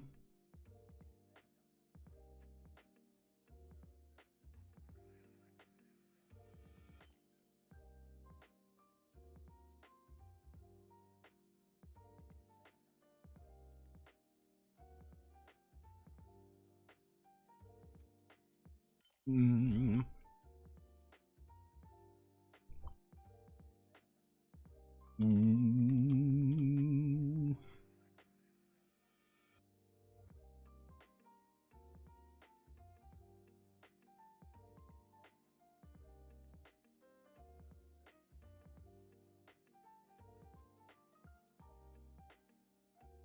Mm. Mm.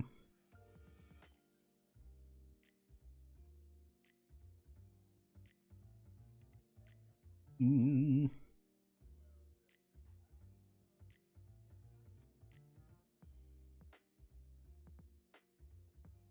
What would be a good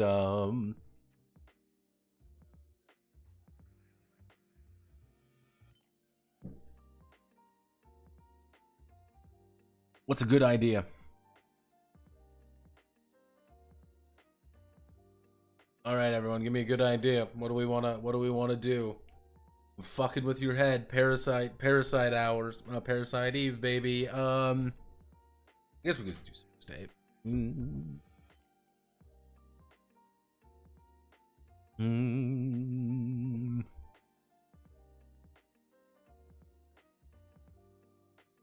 Mm.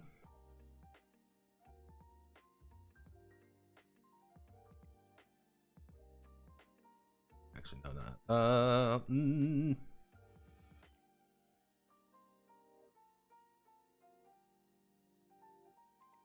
Mm.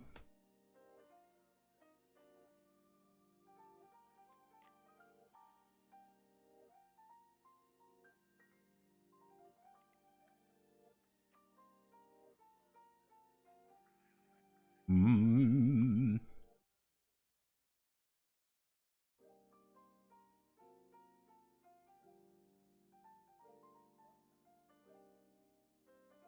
Mm.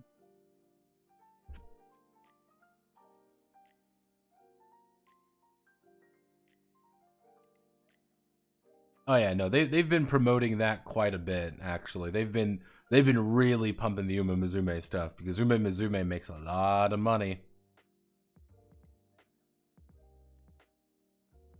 Everyone's very happy when everyone makes a lot of money.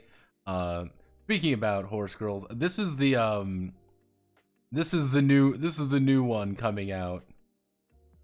Yeah, no, it's this is one of the new ones coming out. Fun fact, I actually saw this one and I was very confused.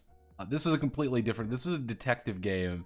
Now, for context sake, let me see if I can find it again. PBM, save me. PBM, hello PBM life. Now, PBM here, he's the guy who worked on the original Ume Mizume tabletop role-playing game Experience Requiem. And he was talking about it earlier, actually. Let me see if I can bring it up. And I thought it was very funny because he was like, yeah, no, you should totally look at this game because it's a new thing. Yeah, here we go. It's called Powerful Derby. To give you an idea, because like you can pick it up right here actually. It's on Booth right now. Right here. You can buy the PDF. It's a very specific type. It's a very specific type of horse racing, apparently. Like, let me see if I can find Game Market, ebook version, Joint Magazine, D100 Murder, where was it? Yeah, Bane Ume Mizume TRPG Powerful Derby. You can play Bane Ume Mizume, who spends her youth competing in Bane, a sled driving race. Trading art and enjoying her days off, each claims aim for victory of Macho Bane Ume Mizume. Yeah, it's legitimately speaking, this is what you're doing. Your sled horses. Your sled horse racing. And obviously these horses have to be fucking huge because they're carrying a fucking sled. Yeah, they're absolutely ridiculously massive. And they're literally just horse races. They're just another variety of horse race. To give you, let me see if I can find like a Bane horse. Like, to give you an idea, this is a fucking horse, man. That thing's fucking huge. It's a draft horse race, effectively. These things are not built for like, I'm a little fucking purebred. No, they are not. They are huge.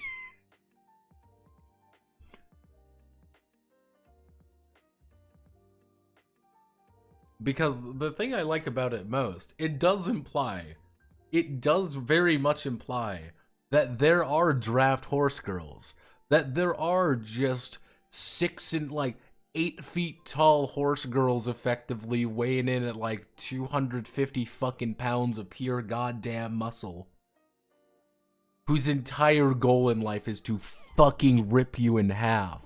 And I'm like, I don't want her. Like, and this does confirm, again, the police horse has to be, the police horse is real. I want you to imagine fucking Sergeant Killmonger shows up and being like, oh man, I'm gonna start a riot. Then the 8 foot tall fucking horse girl comes by, grabs you, and just snaps you in half. Just kills you. That's what we're working with here. It's horrifying. I'm totally into it. I mean, uh-oh. Oh, I didn't mean to click that button. Let's... Mm. Mm. Mm.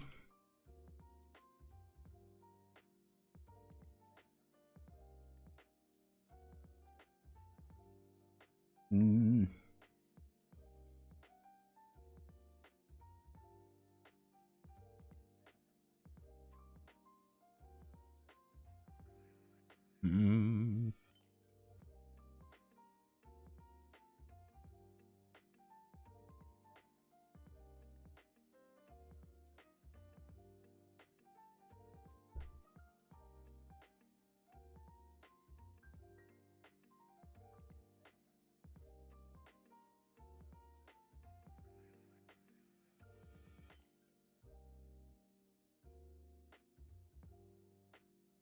Mm.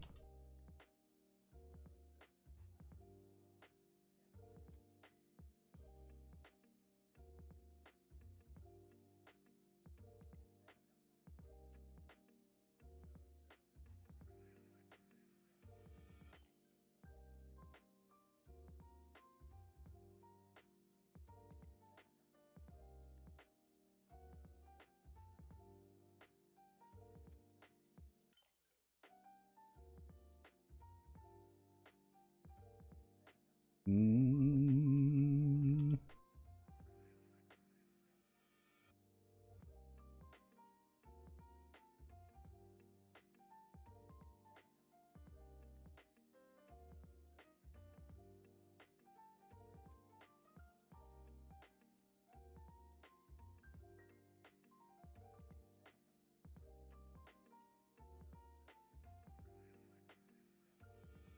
There's the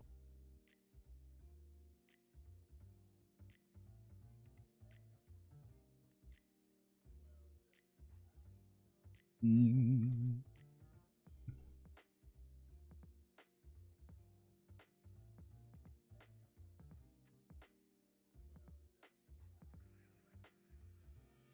Mm.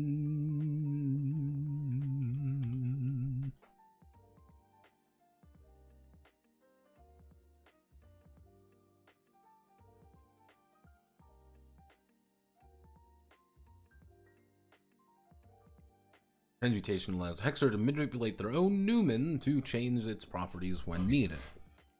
Mm. Mm. Mm.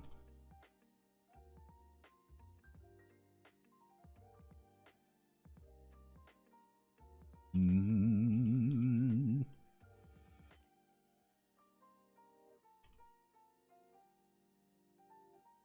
Mm.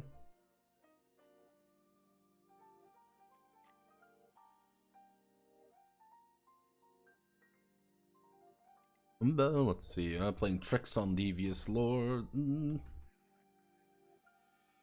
Take gold or protecting allies with their.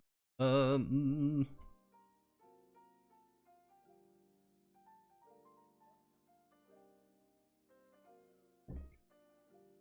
Mm. Mm.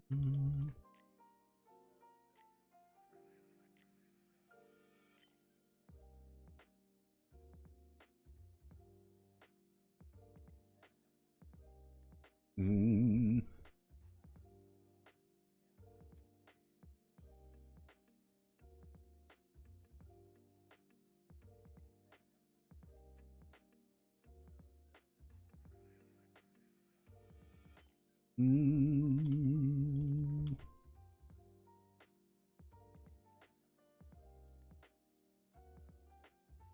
Mm.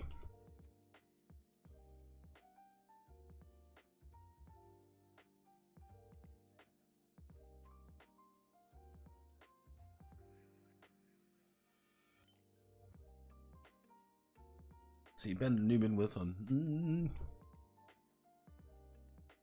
Mm.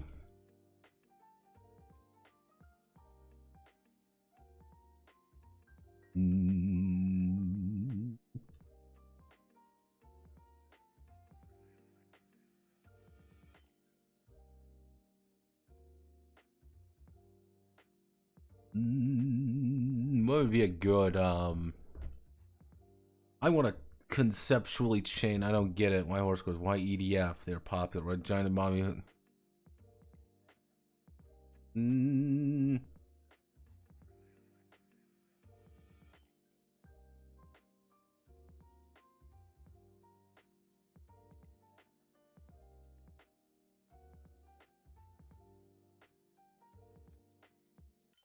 Hmm. Mm.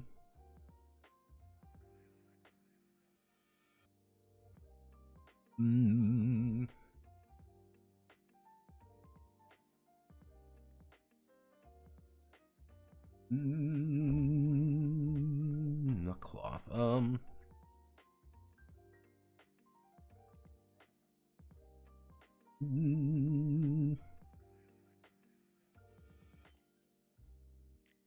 What's a good concept? Let me think. What's a good concept? Give me something to work with here, squad. Turn my lights on so I can fucking see. Ah.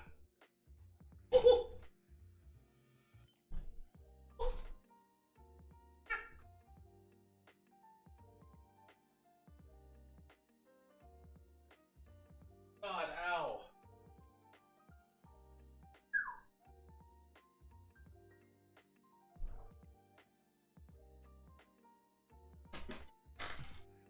Explosion! Animals, bubbles. Bubbles? Yeah, I can eat bubbles. Mm. Mm. Mm.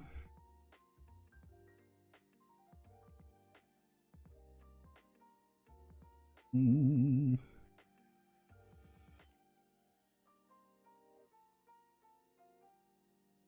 Mm.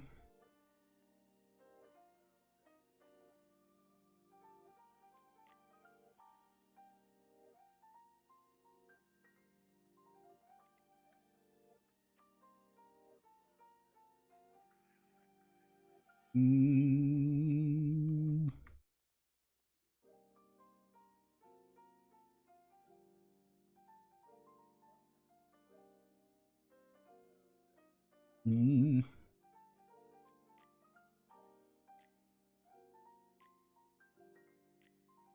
Mm. Mm.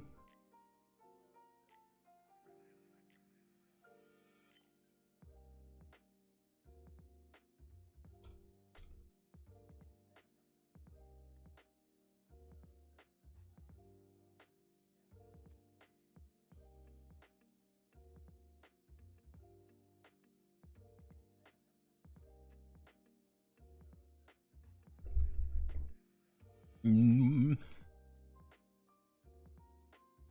Mm.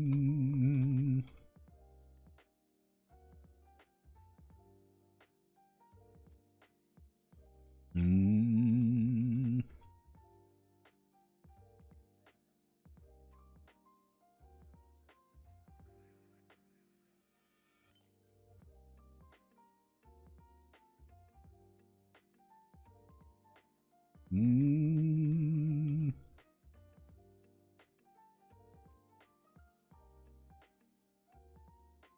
Mm.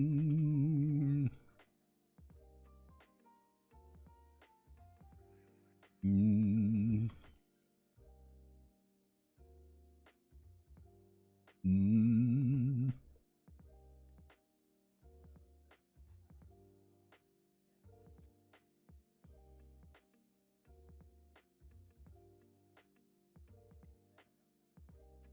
Mm.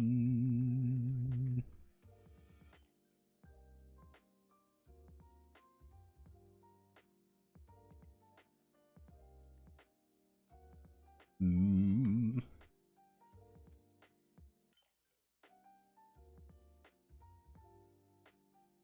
Mm.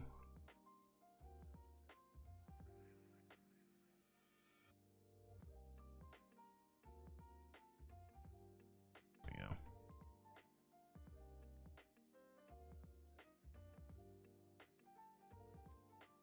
Yeah, that's kind of the idea. Yeah, you're just, people, you can transmute things. People can, once you start learning, you're like, oh, well, this is just what these guys do. Mm. Mm.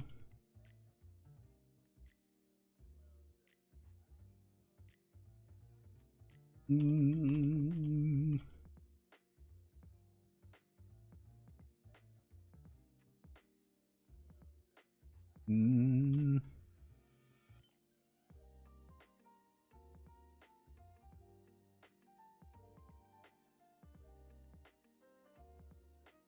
Mm.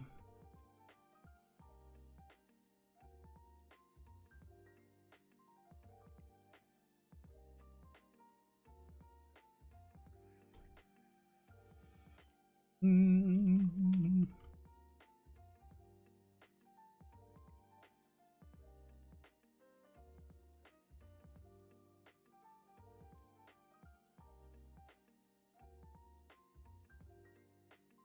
Mm.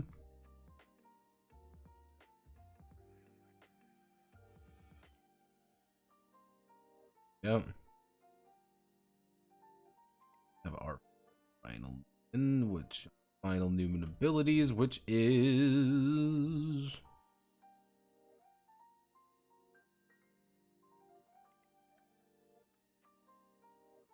mm, mm,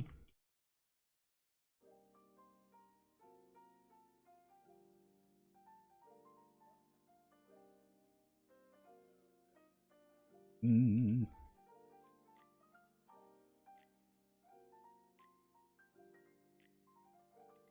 mm,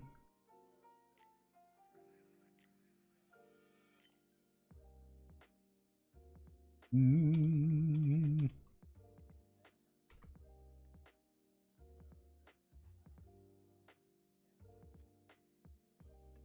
mm, mm,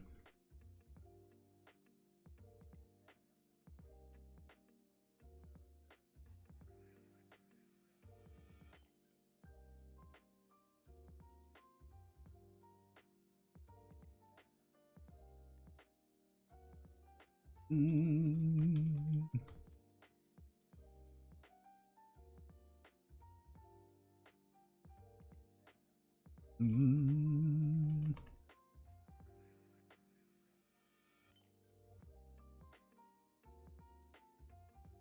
mm,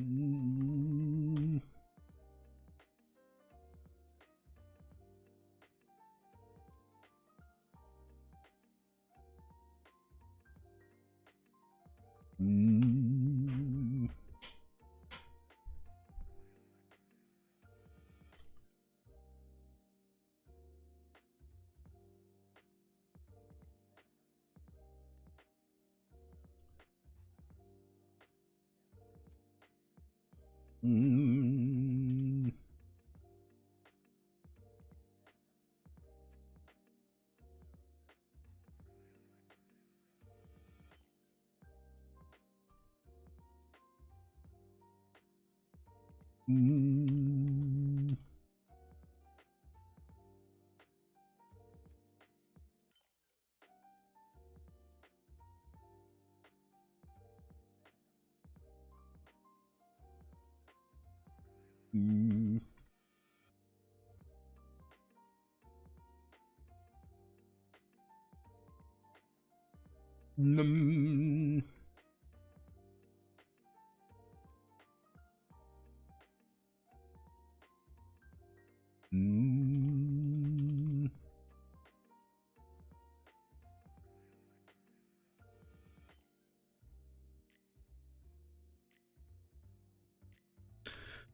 mm, mm. Mm,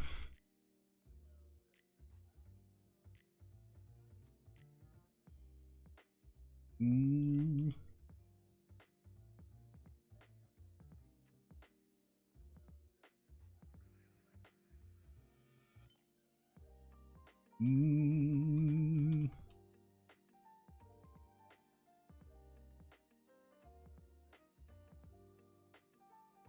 mm, mm,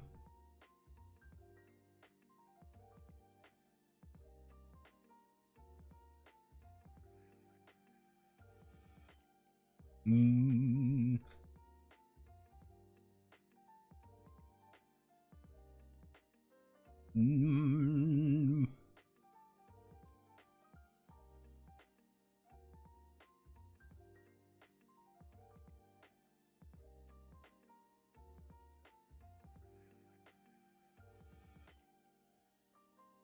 mm,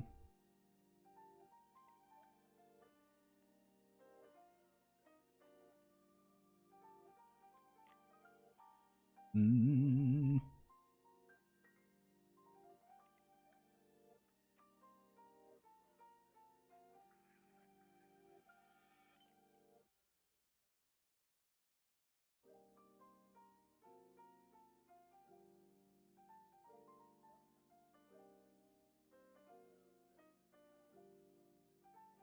What weapon makes sense for you to give to a horse girl? Legitimately a full-on horse girl. You could give them anything and they're gonna do fine.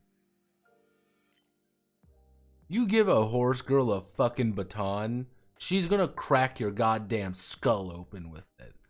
You have to remember, a standard thoroughbred horse girl from Ume Mizume, they are like 3 to 4 times stronger than an average human man. Adult man, by the way. 3 to 4 times stronger. And you want to give one of those fucking draft breed horses a weapon, that shit's gonna crack your goddamn skull open. The answer is a carrot rock. Honestly, if you kind of give anyone a carrot rocket launcher, they're gonna do pretty well. But that would do it.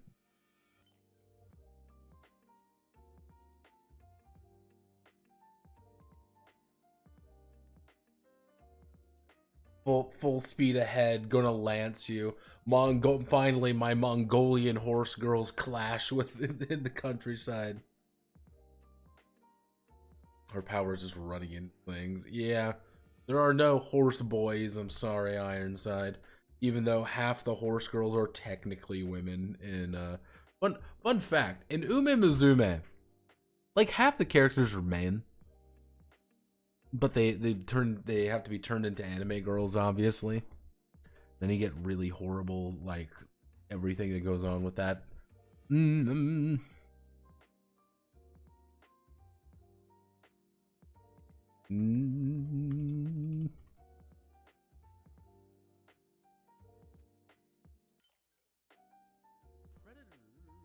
Oh, predators. Hello. Hello, everyone. It's Manli Uchiha. Finally.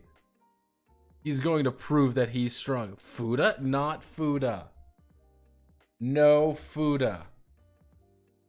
There's base off of male horses. There is a lot, though. I will not lie. There is a lot. It's like, oh, there it is again. Oh my. Oh me, oh my. I give it credit. Ume Mizume does have a very dedicated fan base, and a lot of them have kept to the please do not lewd the horse girls. Not all of them, but some of them have. And it's all very, it's always funny anytime you realize that they have those requirements in because people kept wanting to fuck the horse girls.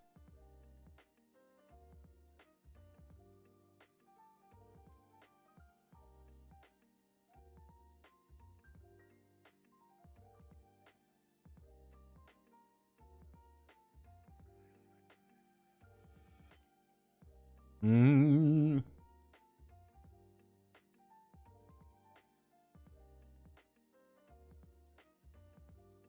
Mm.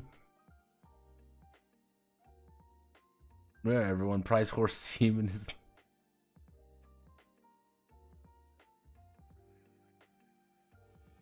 Good job, Ironside. Please do not post it. Let's see. Void's perhaps the most complicated and perhaps the rarest of the... complicated and rarest of the affinity. Love the Numen affinity.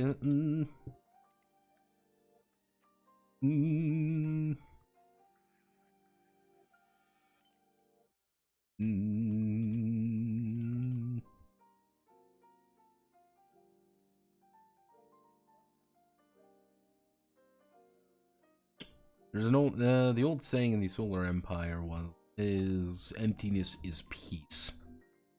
Mm. Mm. Mm.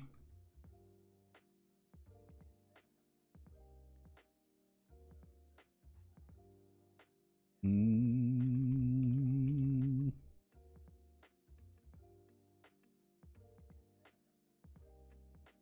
Mm. Mm.